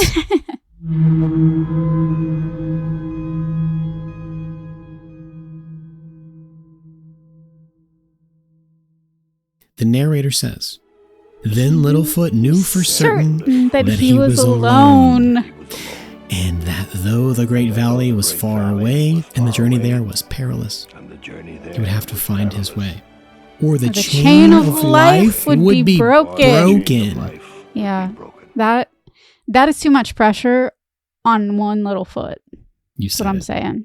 So it's clear that some more time here passes, because when Littlefoot runs into Sarah again, he's in much better spirits. She's like, "What do you want?" "Nothing." Like, it's just so different from like where we just were. Where we just were emotionally, yeah. Sarah, on the other hand, is just as sour as ever. But she also refuses to accept her fate, and she's determined to find her way across to the other side. Maybe a long neck can't do it, but she's a 3-horn. A 3-horn does not need help from a long neck. Littlefoot wants her to travel to the Great Valley with him, but Sarah wants to be with her own kind, and she'd apparently rather die trying to reunite with them than take one step alongside a long neck as she slips down to the bottom of the ravine, to the big underground, as apparently everyone calls it all of a sudden. He says, "At least we wouldn't be alone." And she says, "Well, when I find my sisters, I won't be alone, so go away. 3-horns can be very dangerous, and they only talk to other 3-horns, and they only travel with other 3-horns. Me, me, me, me, me. But it's down there in the darkness of the big underground that Sarah eventually runs into the unconscious Sharptooth, which she awakens with her false bravado. Again, she laughs in the face of danger a little too hard. So much it wakes the danger. Which you never want to wake the danger. No. I live a lot of my life trying not to awaken the danger. Yes. Oh, man. Yep. Despondent and lonely again, Littlefoot rests beside a pond where dear darling Ducky is having a swim. Hello. And she tries to befriend Littlefoot, who is reluctant to speak, and eventually says the only thing he's probably been, saying to himself over and over for who knows how long now. "Don't you know anything? Long necks don't talk to whatever you are." But Ducky's unfazed and actually pretends that she is, in fact, a long I'm a long neck too, and I have a long tail like you. My read here is that she just doesn't think their differences are important enough not to be friends. So she's like, what is a long neck again? Got it. I'm that too. Me. Yeah, me that's too. me. What are you, a long neck? Me too. Got it. Yeah. Same. Yep. And I do love that attitude in Ducky. She's just like, she's unfazed. It's not even carefree. It's just like and you described her as carefree earlier, and I get that. Well, I have think this read on it. The Earth shake came, Sure. I have this read on Ducky that she is not necessarily carefree. She's just able to rise above it. She has a different mentality about it. She looks at it differently. It's not so much that she doesn't see it. It's a perspective shift, yeah. I love that about her. Sure. That makes sense. And that's where Littlefoot was. But he's experienced some hardship. Beating him down. Life's gotten him down. And she's just as lost as he is, It's like she's been dealt the same hand, and she's handling it in She's a different also way. lost her family in the Earth shake.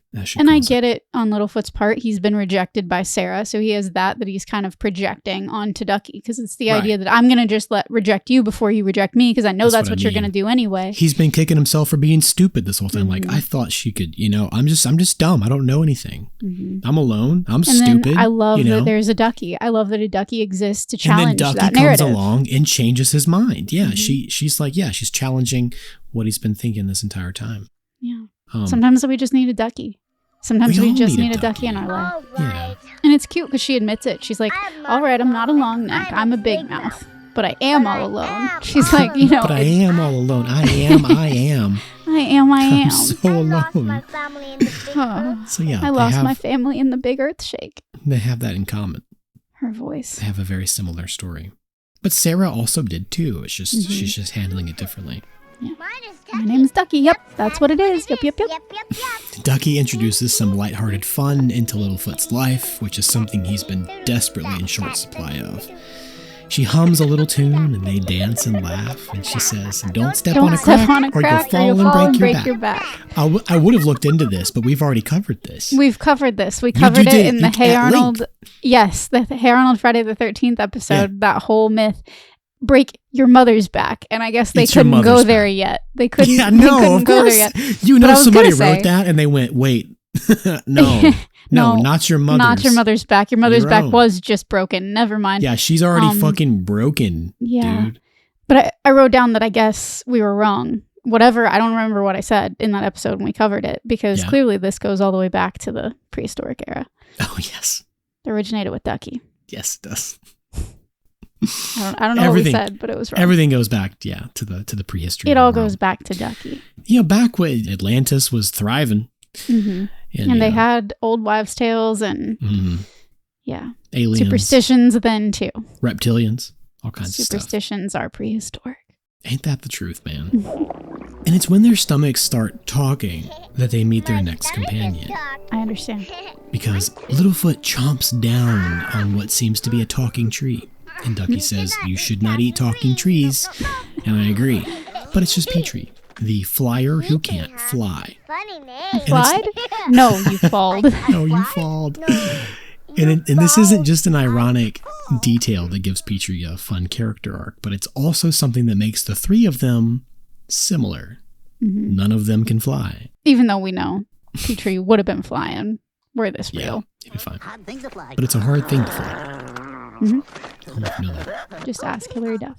By now, Sarah is fleeing from the sharp tooth that she has awakened in the depths of the earth.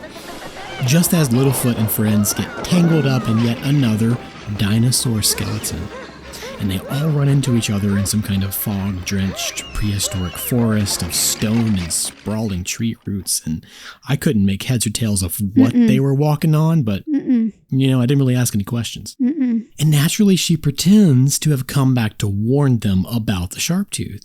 And there seem to be two reasons that Littlefoot doesn't believe her. One, she's using the story to once again sell the idea that she's tough and brave, which isn't hard to see through. And two, he doesn't want to believe that the beast that killed his mother is still alive. Because that isn't fair. No, it isn't. It really isn't, considering, like you said earlier, and in part one, a T-Rex would have never gone up against an Apatosaurus, and even if it did, it would have lost. Definitely wouldn't have lived to tell the tale. Right. It's not fair.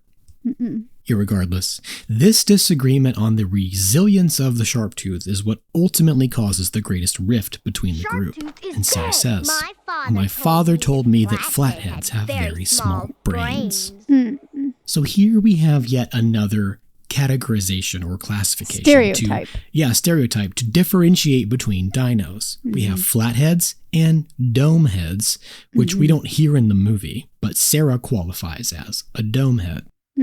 Implying that dome heads have bigger brains. And this feels very similar to pseudosciences like craniometry and phrenology, which were used to spread racist beliefs that different head sizes and shapes could mean higher or lower intelligence. Yeah. Craniometry was introduced by the father of scientific racism, Samuel George Morton, a 19th century American physician who studied human skulls and biased his findings to prove, quote unquote prove that Caucasians were more intelligent than I wondered other if you were races. going to get into this. Yeah. As soon as you brought Yeah. up flatheads versus dome heads, I was like, Yeah. where are we going? He believed that because white people had larger heads, like skulls, that they had larger brains, and that means that they were more intelligent. And then a 19th century German physician named Franz Joseph Gall focused more on head shape, claiming that a human's intelligence and behavior could be surmised and predicted based on the bumps and indentations of their skull, which was also inevitably used to spread racist ideologies and justify things like slavery. It's so insane because it's like, yeah, a lot of science is guessing, like hypothesizing and wondering, and how does this work and how does that work? But in a case like this, and many, many, many cases, you have to also understand that the people guessing and making these assumptions and trying to, like parse out what's reality had their own agendas that they were tying in to their guesses. Yeah. They had Anything their can be own corrupted, beliefs that they were attempting to, like you said, quote unquote, prove with science. Like that's not how good science is approached. It's supposed to be objective. It's supposed to be unbiased. But it wasn't. It never really was. Mm-hmm. Yeah, I mean, both theories have been like thoroughly debunked. With actual science, yeah. Yeah, with actual science. I mean, citing confirmation bias as like the main element that contributed to these like quote unquote conclusions drawn. But the crazy and like saddest thing is that like this same belief system has permeated culture and racist belief like to this day. Like because people who want to hang on to something like racism, especially in, modern day when it's pretty thoroughly and heavily frowned upon, people that want to hang on to that kind of thing are looking for justification wherever they can find it, or manufacture it, Right. Like they're searching and seeking that out constantly. Well, I mean, because now they can just kind of go, well, there was this doctor at one point. Like he's an actual doctor who said this about this, and that means this. And like many beliefs that have been debunked by science. Yeah. If you need to cling to something that badly, you're going to find your reasons and you're going to cite your sources. However, however fucked up they are. Yeah, but then they like took this and they worked it into a kid's movie, an animated children's film. But to really sell Sarah's like bold encounter with the sharp tooth, she reenacts the scene. Sarah's story in this part, like whenever she's talking about what she did and how like her heroics, like you said, the bravery, dear brave Sarah, and she's like, yes, I am brave. She says like I could be with the other three horns, but I chose to come back to you. And like just this all the psychology that goes into like that, it's not quite even narcissism because it's such a front, like it's such a veneer. But it's that like the bully mentality that I'm controlling this narrative and I'm going to spin it whatever way makes you see me the way I want to be seen, even when I know that's not true. She's a politician. Yeah. And I don't know what it was, but this whole little monologue of hers, I could almost remember it, like recite it word for word. Oh, yeah. Like just her, I don't know if it was the tone of it, that it was like probably fun to imitate as a kid. I don't know. Alone with them in the dark. But when she's like, I was all alone with him in the dark. Just sharp tooth and me. And it's like, I remember it so vividly as a kid. Like baby Kaylin watched, this movie. I can feel her watching this movie. And that part, like, I don't know what it was, but the dialogue here specifically really made me feel that way. I mean, it's a great moment. Like, I could see his one big, ugly eye looking at me. And the result of this immodest display is Ducky being hurled far down below, where she discovers the unhatched egg that's holding their final companion. This is Spike, the spike tail with no spikes yet. Of the leaf eaters, this dude is definitely the most pot-headed. Yeah. He's big and lumbering and hungry and sleepy, and that's about all he is, but I love him so much. I love Spike. Always did. And the narrator tells how they all five travel as a never-before-seen herd of miscellaneous dinosaurs. And he gives it this flair of like awe and hopefulness, and yet still ends with the gut punch reality they're forced to live with. That if they should lose their way, they will either starve or get eaten by a sharp tooth. Any sharp tooth, not just the one that's hunting them down. Just when the group seems to have located a clump of tree stars, another herd of much larger dinos comes storming past them, eating up all the green food. What are these? These are sauropods. Sauropods of some sort. But they don't seem to be the same as Littlefoot. They're not a apatosaurus. They're not apatosaurus. They might be brachiosaurus. They might be any number of other sauropods. There are so many. Might be greediosaurs or selfishosaurs. It could be those. Just stealing food from children. But see, that's what I would call Sarah. Ooh, hey. Or just the entitleosaur. Entitleosaur. Yeah, that's good. See, we could name. She's all mad. She's mad that they're eating her food. What about me? I'm still hungry. Yeah, well, luckily, there's one measly tree left, but it's still too tall for them to reach. And they want Petrie to fly up there, but he's, too scared or too insecure or whatever. And Ducky says, Petrie, do not feel sad. It is all right.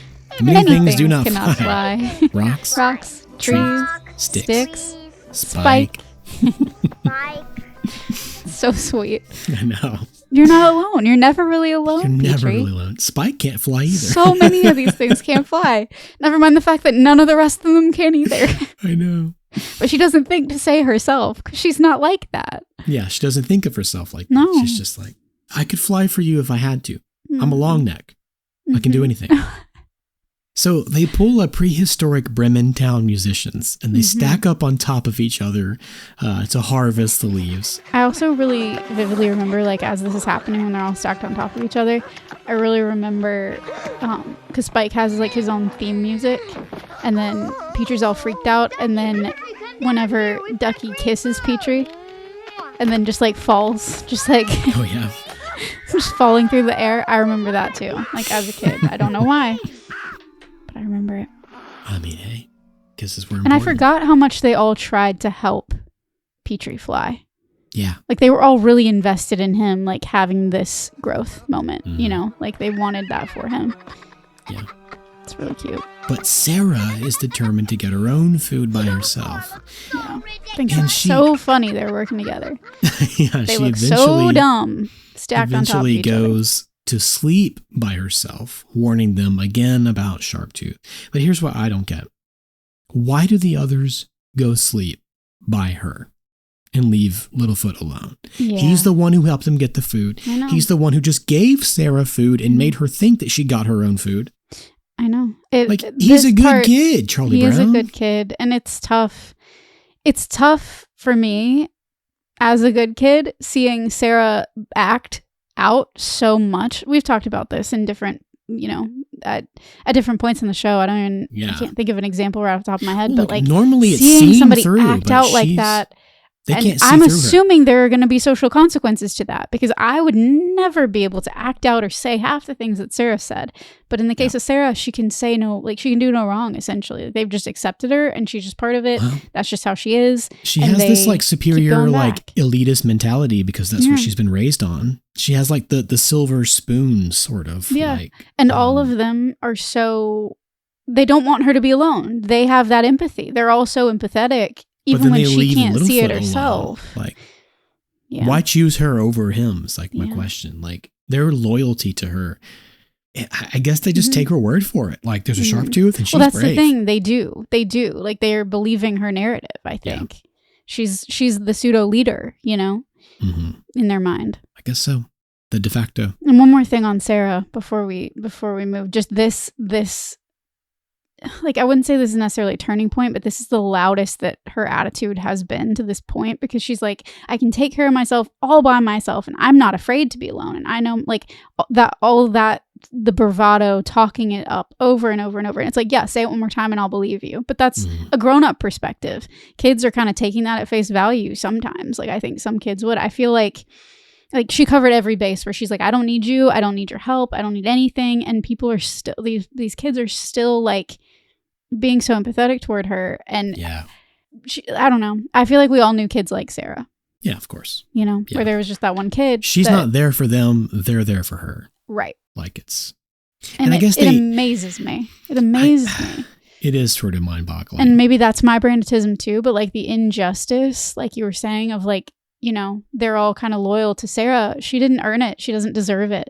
It's all talk, yeah. I guess they see Littlefoot as like the brains and Sarah as the brawn. Mm-hmm. You know, they're just sort of like. And if they're scared in the, you know, of in the night, they want to be with the person. She's tough. The one who is the person. In case it they comes. want to be with the one who has dealt with Sharptooth Yeah. head on, you know. Yeah, knows how to survive the encounter. Yeah. But the ironic thing here is that they do all wind up sleeping where Littlefoot is.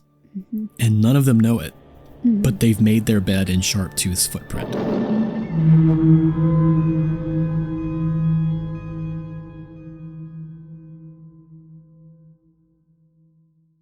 Come morning, they all learn just how wrong Littlefoot was. When Sharptooth comes tearing through the clearing and chases them through a rock face, and fortunately, just on the other side is the rock shaped like a long neck. Mm-hmm. So they continue walking on toward the mountains that burn. Littlefoot was wrong about the Sharptooth, but the others followed him. Their only hope was to reach the Great Valley, and Littlefoot alone knew the way. Like, really though? He's pretty clear about following the sun. Like, they could do that too. Or is it just that, like, it's just this mystical thing where his mother's spirit is like guiding him because he's listening to his heart? I think it's that. Maybe that's why they don't trust him, because they're like, say what now? Your mother's talking to you in your heart? She did. Sarah fought the thing and won. Like, let's go hang out with her. I guess I can kind of see that. But nearing the volcanoes now, I mean, you can literally see the ash falling all around them as they begin climbing up the mountainous rocks. And as the narrator says, though they were sore stumped and tired, Littlefoot urged them on. He'd never seen the Great Valley, but his heart told him that they were close. Surely at the top, they'd behold it, finally. But of course, when they crest the peak, they find only more barren rock on the other side. Sarah, for one, has had enough and decides to go the easy way, which I really think is just going through the volcanoes rather than going around them. But it's kind of unclear, like, the geography of this journey is a little bit hazy. And Littlefoot insists that the easy way is the wrong way. Sarah wants to know who says. My mother. Then she was a stupid long neck too. You can't be doing a your mom. Nope. Again, prehistoric. Your mom joke? Prehistoric. It goes back to the Land Before Time. Pretty unforgivable. Yeah. I think I'd probably fight her myself. Bold words, strong words. Fighting words. Fighting words. They duke it out until everybody's feelings are hurt, including my poor buddy Spike, who buries his face in the sand. And when Littlefoot and Sarah go their opposite ways, the others are forced to choose between them. And they agree to take the easy way with Sarah. God, it triggers so much stuff for me. Because I feel like I'm the one that's like that, but that isn't the right way. Like, you can't do it. And but no, the easy way is where I want to go. And it's like, it's a canon event. I can't fix it for you, but I really want to. I really, really want to. It's the easy way. Sarah is tough, but also they don't know just how dangerous volcanoes are. Yeah. And apparently nobody does. Apparently no filmmaker knows how dangerous volcanoes and lava actually are, because every movie that uses lava, from The Land Before Time to Revenge of the Sith to Return of the King, uses it to an impossible degree, pun intended. The truth is, you can't get that close to lava. It's physically impossible. Lava burns at 2,000 to 2,500 degrees Fahrenheit. So the closest you can come to a small, tiny, sluggish stream of cooling black lava, which is called Pahoehoe, by the way, is just a few feet for only a few seconds before it begins to blister your skin and either ignite or melt your clothes. Take your pick which one you'd prefer. And that's only if you're upwind of the Pahoehoe. So it would be impossible. We've all underestimated. I mean, the floor is lava wouldn't even be a thing. No. The floor You wouldn't is be able lava. to get that close. You're lava. The world You're is lava. lava. If the floor is lava, you're lava too. You're lava. So it would be impossible for these dinos to maneuver around these larger flows of lava, like the actual absolute rivers of lava that they're just sort of crossing over. I couldn't find anything that would tell me how close you could get to these rivers of lava, but everything said that a safe distance is about half a mile. Whoa. But there are a few other factors at play here, like steam explosions and sulfur dioxide gas, which is toxic to breathe. So even if the heat itself didn't kill you up close, the air would be unbreathable. I've thought about that. Yeah. Yeah. Definitely. So Sarah leads them through the volcanoes and the lava, passing active tar pits and not one but two more dino skeletons. Skeletons are a bad sign, universally. Ask any pirate, absolutely. they'll tell you. Dead men tell Ask any Dead Goonie, dinos they'll tell you. tell no tales.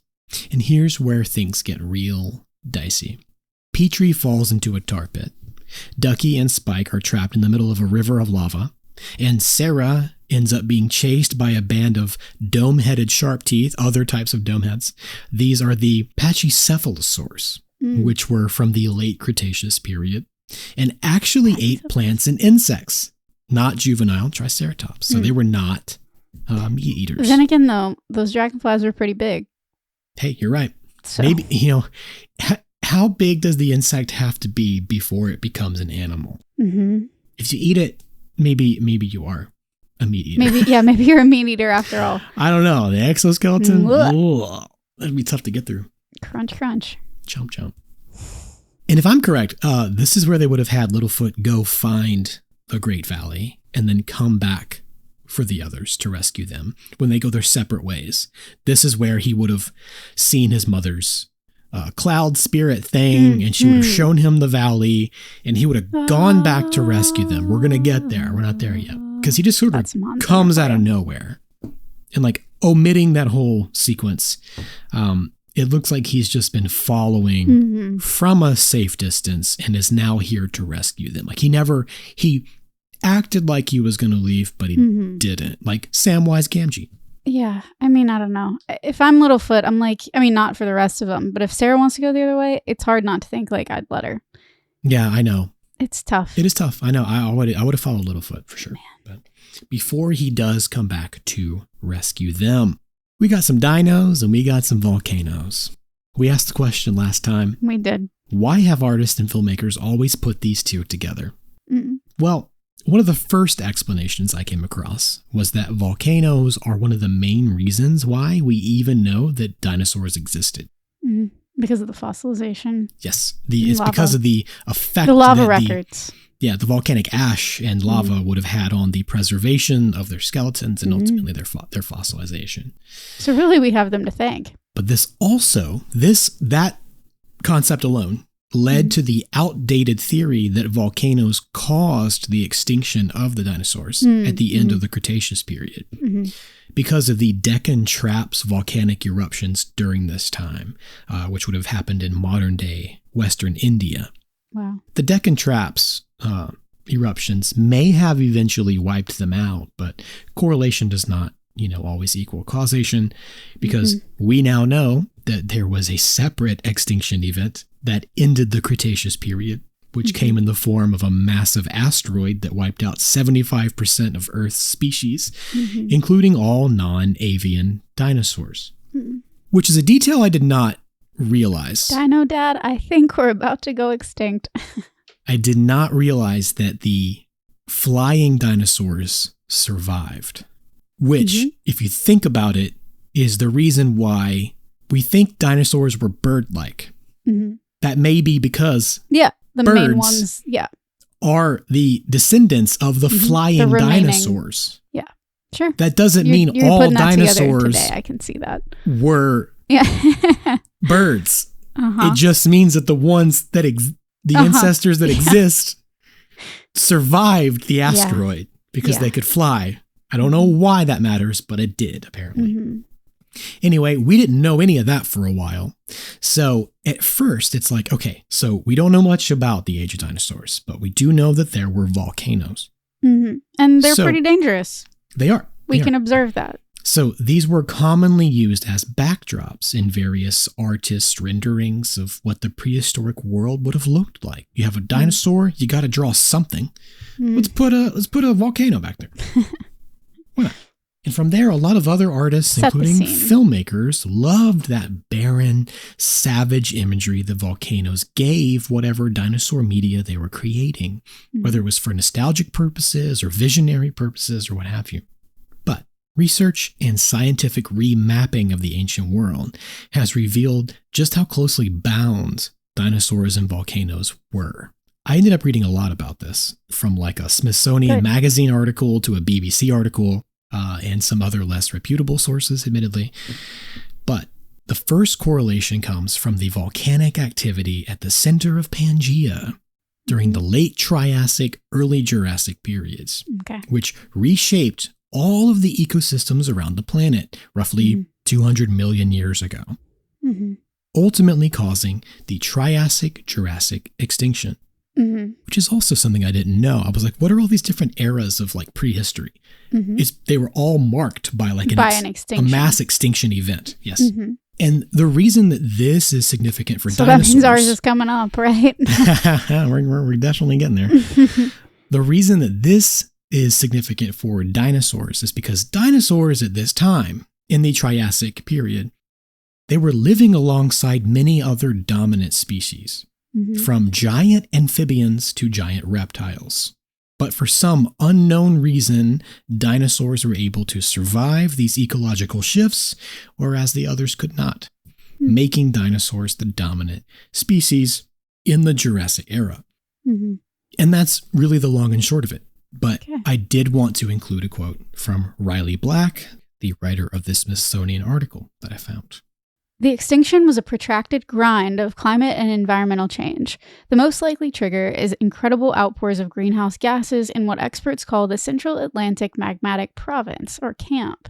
The ancient volcanoes in that area, situated around the center of Pangaea, oozed and belched greenhouse gases in pulses over 600,000 years, covering roughly 3 million square miles in volcanic rock and causing sharp climate swings between hot and cold. What we need is a Fern Gully Land Before Time mashup where Hexus wipes out all the non-dinosaur creatures. All of Pangaea. All of Pangaea, and makes dinosaurs like the top dog. The top of the food chain, you know? Greenhouse gases. That's terrifying. Imagine that Toxic Love song, though. Just imagine. Oh, man, that'd be great. The prequel. Fern Gully prequel. Like you just said, prehistoric. The prehistoryquel. Like you just said, it may or may not come from volcanoes, but based on this paragraph alone, there's another mass extinction heading our way. It may not be tomorrow, but it's coming. The only question is also good. The only question is whether or not humankind will survive. Yeah. Whether we'll make it out or whether we'll survive to see the mass extinction. Yeah, right. If we even get there, honestly. Animals might make it, we might not. It may very well be one day that octopi are studying both the age of dinosaurs alongside the age of man, taking notes on how to survive their own inevitable extinction event. Yes. Because it's coming for all of us eventually. Totally. Theirs may be how to outlive the explosion of the supernova that is the sun. But, you know, that sounds like their problem. Yeah. Which is that is exact mentality that all I was about to say, fucking that's billionaires dangerous. have. Really dangerous. That's their problem. See, that's the slippery lava slope. They can deny this all they want out loud to the public, but that just keeps the peace. They know because they're intelligent. They do. Of they course know they that do. This kind of thing takes 600,000 years to happen. So they go, I can do whatever I want. Well, get that's super rich. That's what their problem. Yes. Down the road. Right. 100,000 Well, that's the whole years issue from with now. climate change, and the fact that we're not doing anything about it is that everybody in a position of power that wants to earn, again, They hoard do wealth, not care about they the don't future. care. It doesn't matter to them because they won't be dealing with it. This kind of thing happens very slowly. Mhm. And they know that. but they know that still, they're it doesn't putting us justify... on the path toward it. Yes. They know that they are speeding it up. This is the first time, I mean, it has to be, right? We don't know about the history before the prehistory of this planet, but it has to be the first time that a dominant species is aware caused- of it. Not only is is causing aware, it. but is causing it Both- and could both ways. stop it at any Yeah. point and is Yeah. choosing not to. Yes. Like, we're actively making the planet try to kill us. Yeah. And we're just like, it's fine. Yeah. Because we won't be here. If you look at the Bible, it says that when the planet's destroyed, it's because the second coming is happening. And that's Says the what we Earth's only like want. 6,000 years old anyway. Yeah, it's rough. It's rough. And speaking of unavoidable death, whether quick or slow, tar pits. Tar pits.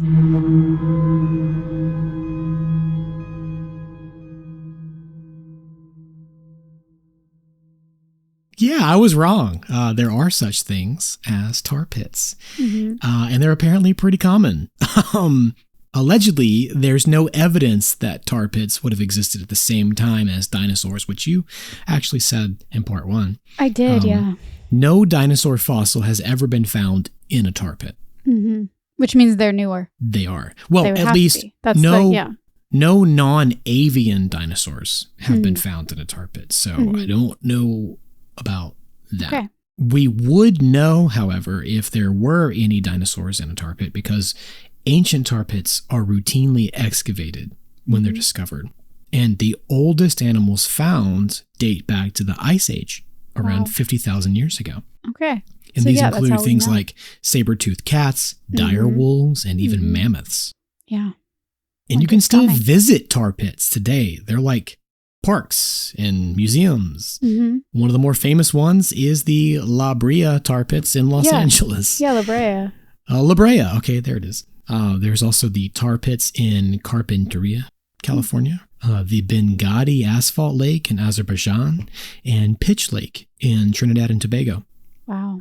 But having two right there in California, like one in LA, makes a lot of sense to me as to why they would have put these in this film. In media?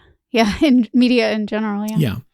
I mean, yeah, but like quicksand was already a fixture of our childhood, like already one of the most present dangers when we were kids, right Yes. alongside things like falling anvils and booby traps and drop pianos and dynamite. Coyotes. Coyotes. Painting on the sides of rock faces. Somebody did that. I just saw.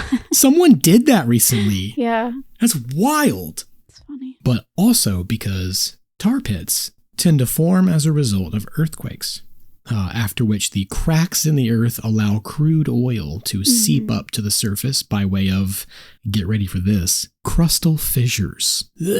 No thanks. I'll pass. It's never a good time I'll when pass. your crude petroleum seeps past your crustal fissures. Man, I hate So- how many times we've had to reference Cyclospora. So this petroleum forms a relatively slick pool of oil until some of its lighter molecules begin to evaporate, which is when it begins to turn into a sticky, deadly asphalt. I wondered if tar pits would be hot, but no, not especially. They're usually the same temperature as the air above them, but the warmer they are, the faster you sink. But having said that, the tar pits hanging out nearby some rivers of lava will be pretty damn hot.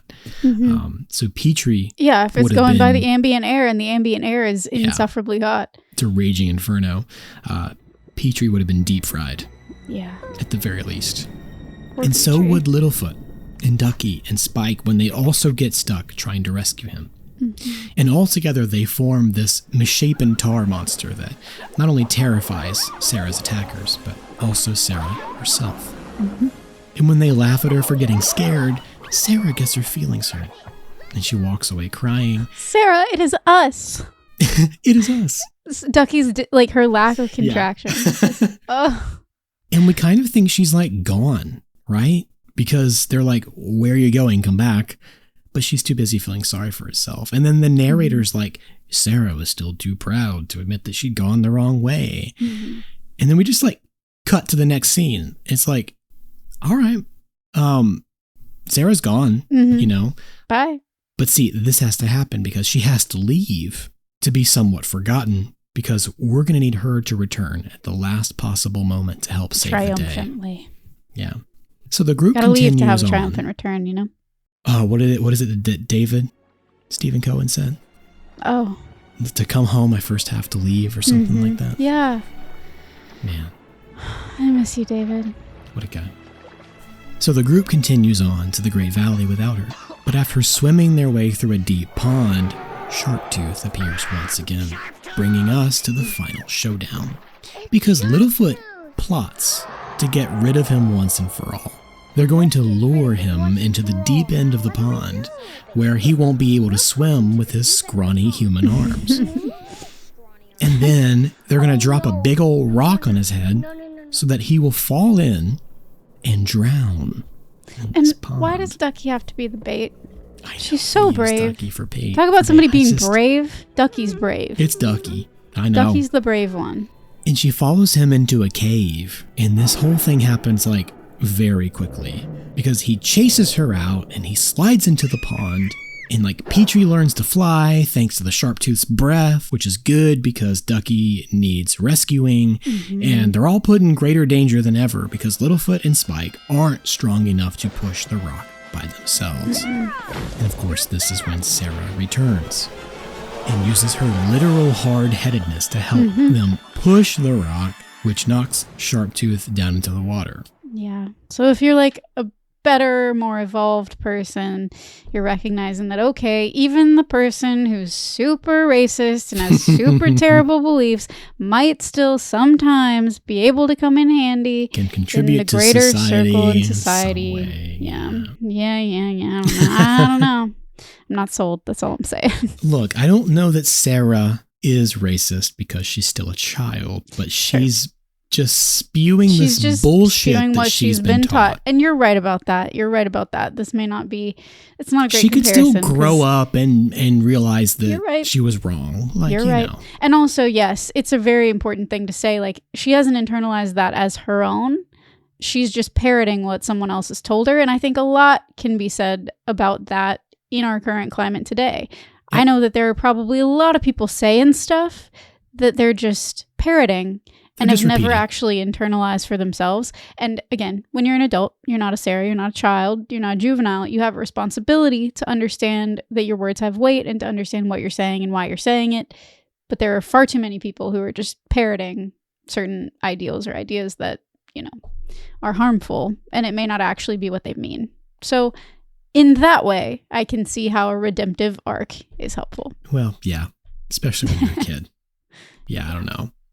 Still, it's just good to teach kids this stuff. Like, you know what? It's okay to admit you're wrong. And that too, yeah. It's okay to be there for your friends, even Yep. when you realize that you kind of fucked up. Mhm. And like, you think they are mad at you, but they're probably not because they need you. Yeah, or vice versa. It's okay to forgive your friend and accept help even Yeah, when that they've too. treated you poorly. Like, Right. oh, that's true. We do it's like a important stuff. redemption arc. We do.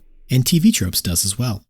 Because they have an entire page dedicated to the different types of returns of characters, which they've called the Return of the Index. And there are actually 3 or 4 that fit Sarah's return. There's the he's back trope, in which a character has been in a depression and they snap out of it Mm-hmm. and they get back in the game. Mm-hmm. But this could also just as easily be applied to Littlefoot's depression arc Yeah. earlier totally. in the film. There's the changed my mind kid, which is when a friend abandons the hero and then returns to save them at the last minute. That I think is pretty spot on. There's the heel face return, which is when a villain is reformed as soon as they make a comeback. But in this case, it's more like the anti-hero or the bully is reformed, not the villain. Mm-hmm.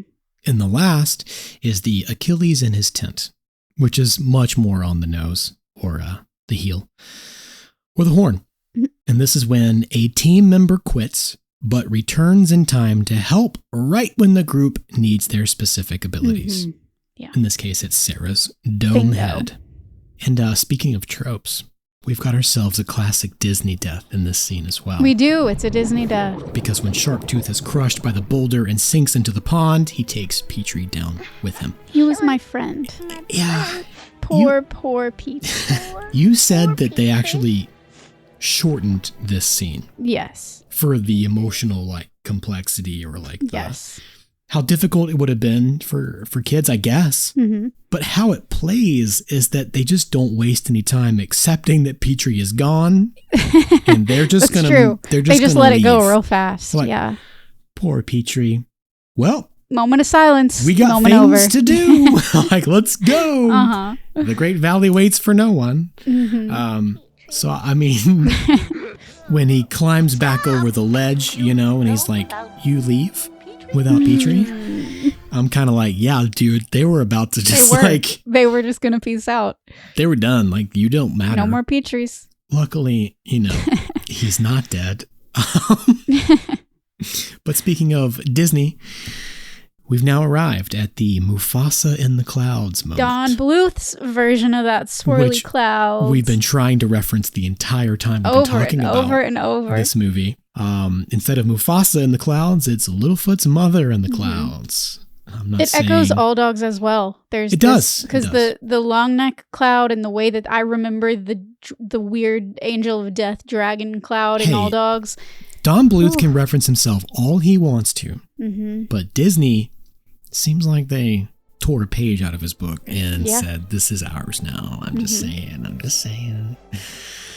She calls to Littlefoot, who is on the verge of giving up. And then her spirit drifts away, forcing him to chase Tried after to do her what you told me, to the cliff's edge. but it's too hard. But it's just The main differences between this and The Lion King is there's no magical sex dust in the sky. That, and when the mother clouds part, a beam of sunlight illuminates the great valley below. Littlefoot has found it. I think in The Lion King, he gets, what's the monkey's name? Doesn't he just Rafiki. Rafiki just like comes out of nowhere and he's just like, bah! Hits him in the head. Yes, that is true. Chases him through the field. Asante sana, squash banana. Mhm. Lots of appropriation. Just so much appropriation.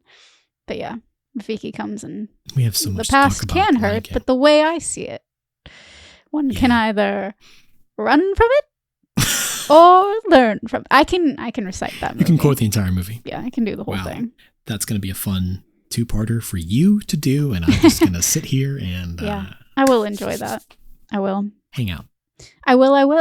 Man, oh man. All right. Yep. So the narrator says, "The Great Valley was all they dreamed it would be. A land of green, of leaves, of life. There were waterfalls, grassy meadows, enough tree stars to feast on forever, and raising upon them their families. And then they just really wanted to make us cry one more time with the memory montage at the end." Yeah. We need to see the flashback like it didn't happen less than an hour ago. Yeah, literally less than an hour. It goes all the way back to the first scene where Littlefoot's born and his mother is there with her warmth and comfort. Same and loving love. faces he looked into on the day of his birth. I'm not crying like you're crying. It's like, stop doing this to me. I don't need this emotional grief and complexity in my life right now. I have enough of it on my own. The truth is we've done this to ourselves because we chose to cover this movie. And We did. yeah. But the Darklings pushed our hand, forced our hand. They this time. forced our hand, honestly. I blame everybody else, never myself. That's true. Okay. What stage of grief now? Norman Bates. Just remember, Norman Bates. Gonna open a hotel. Oh, God. Going to charge rent. Generations upon generations, each passing on the tale of their ancestors' journey. To the valley. Yeah. Long ago.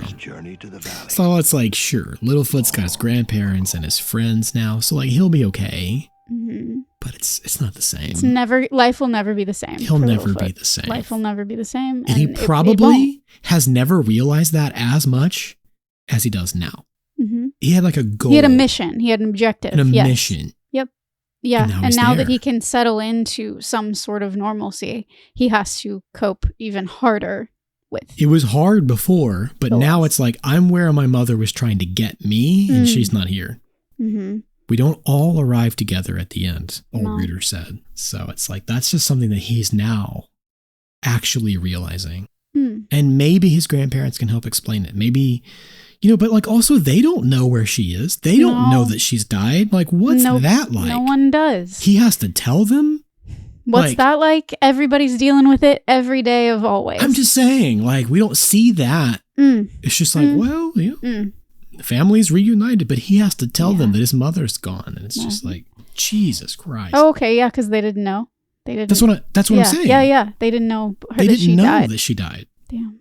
I thought you meant like they're having to explain where she is, like heaven. Like, no, I'm saying they didn't. Gone. They have no clue. They don't actually know that their daughter passed away. No. Right. Different. That's different. Different and awful. Right. See, in a different for a second, I was like, I guess I'm alone in this. Just everybody else knows what that's like, not me. Yeah. No, I was more like, we all have to cope with that uncertainty. We all have to live with our grandchild's death. Like, okay, yeah. Our child, yeah. Child's death, really. I'm losing it. It's late. It's been a time. And we thought for a minute there we would never find the Great Valley. And in life, just like that sometimes. Like the moment when you're like, I'll never find the Great Valley. Like I've been on this harrowing journey. My friends have almost died as well. I'm in this terrible position. I'm down on my luck, got nothing left to my name. Luck's all gone. And then the light breaks through the clouds. That's usually about when you're like, you just like can't see it for the cliff edge. You know what I mean? Like you can't see it because the clouds haven't parted yet. This is sounding weirdly evangelical. I'm not. I don't like it. So if you think about it, the Great Valley is kind of like heaven. Oh man. So really, they all and then died. I'm like, there's Canaan, and Moses didn't get to go in, and so what they've actually discovered is the Garden of Eden, and it's vacant because Adam and Eve fucked up. And there ain't nobody there. Yeah, that's not a sermon I've ever heard before. They're gone. Not with gone. That language, at least. They're incestuous children. And don't even get me started on Lilith. It was good. Yeah, anyway, no, but the point being, we've all been there when we're feeling like the Great Valley is just impossible to reach. And sometimes it isn't. Sometimes the sun just needs to break through the clouds and you need to be able to see a little more clearly. Because your Great Valley might be just around the corner. Just like Littlefoot's speech earlier in the movie where he's like, it could be just over the next hill. Like it's just over the next rock. Like it could be. And thinking like that over long term, trust me, darklings, I get it, can be very painful if you have that hope inside of you constantly and you are constantly let down. But the idea, the hope is that eventually that's going to be true. And I hope it's true for each and every one of you who are seeking a Great Valley right now. Oh, I do as well. I hope it's right. It's a good word. It's a good word. It's better than my ending, which is just listing off the main themes. There's safety in numbers. Don't be racist or elitist. It's not a race war or a culture war. It's a class war. We all have strengths, and there's nothing we can't do if we work together. If we hold on together. In other words, don't let the sharp teeth get you down. Because our dreams will never die.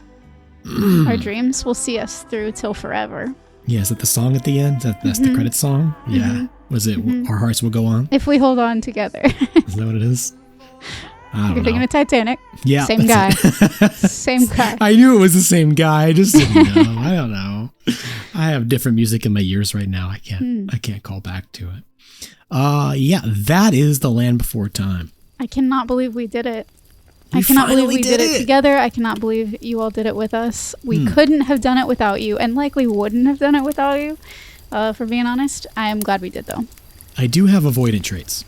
In whatever mood disorder. Whatever. And I just avoid this movie, generally speaking. Mood disorder, personality disorder.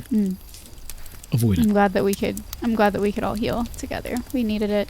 Did we? I felt I struggled because I had watch notes and I was trying to match your pace, and then I don't know. My main thoughts are just Ducky is just heartbreakingly perfect, and protect her at all costs. protect the duckies in your life? Oh, I think Ducky's fine. I mean, we should help preserve the Duckies of our lives, but I think Ducky's gonna make it. She's doing just fine.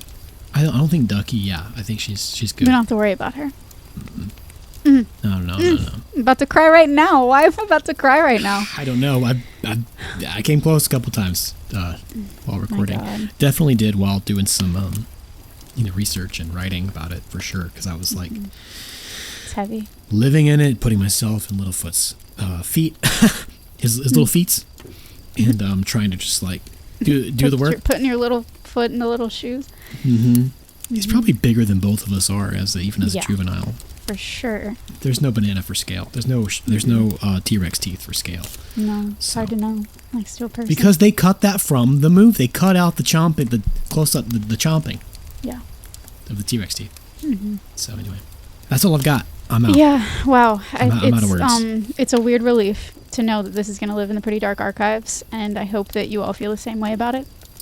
Thank you for being Hopefully here we with did us it as we've done it. justice. I don't know. If you want to stick with us while we keep doing it, you can find us on our social media. That's Pretty Dark Podcast on Instagram. That's Pretty Dark on TikTok.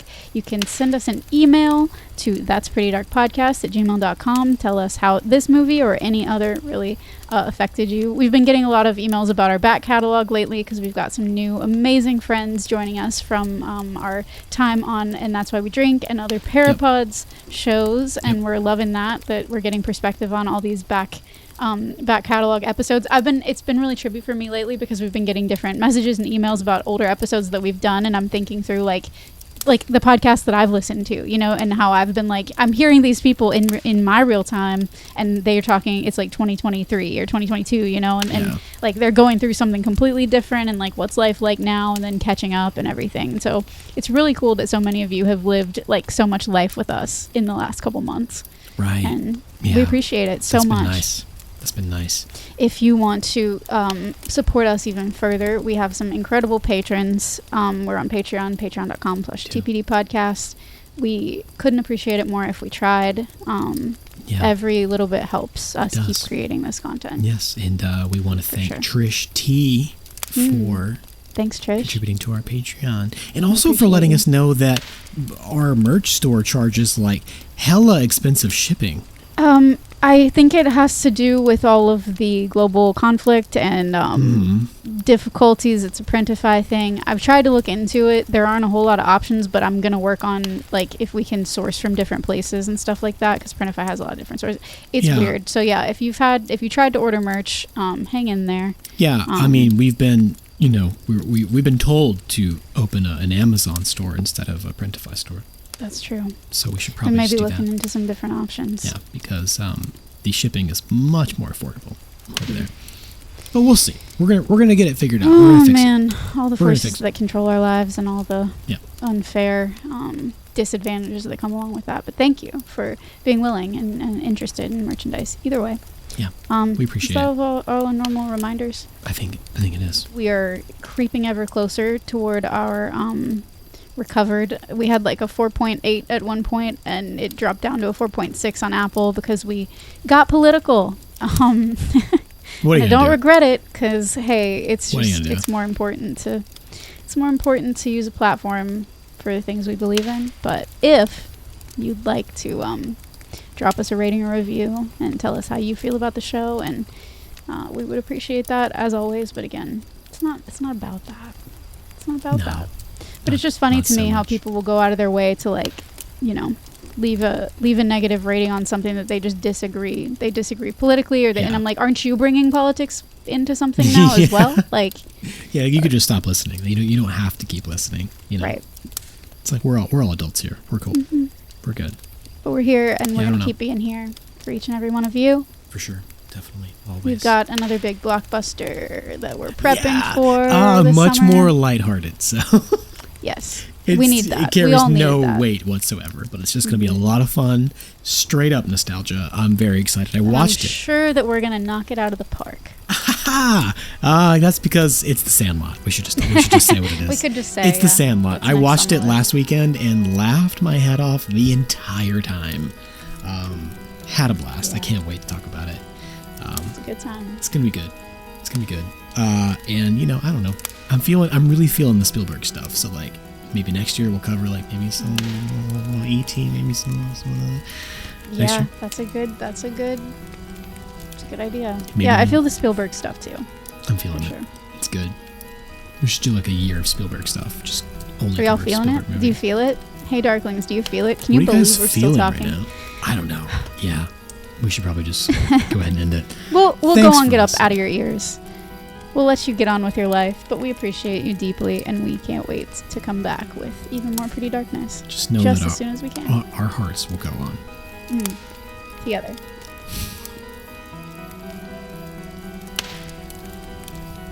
That's Pretty Dark Podcast is produced by Kaylin Andrews and me, Christian Baxter Mott. With music by Jonathan Simmons and cover design by Halftone Horror. You can support our show by supporting our sponsors, or go to patreon.com/TPD podcast to unlock all the Pretty Dark bonus content we have in store. Please share your experiences and let us know what shows, films, or villains still haunt you from childhood on our socials or at that'sprettydarkpodcast@gmail.com. For all other information, visit our website, that'sprettydark.com. Remember, you're never really alone. So, until next time, sweet dreams, everyone.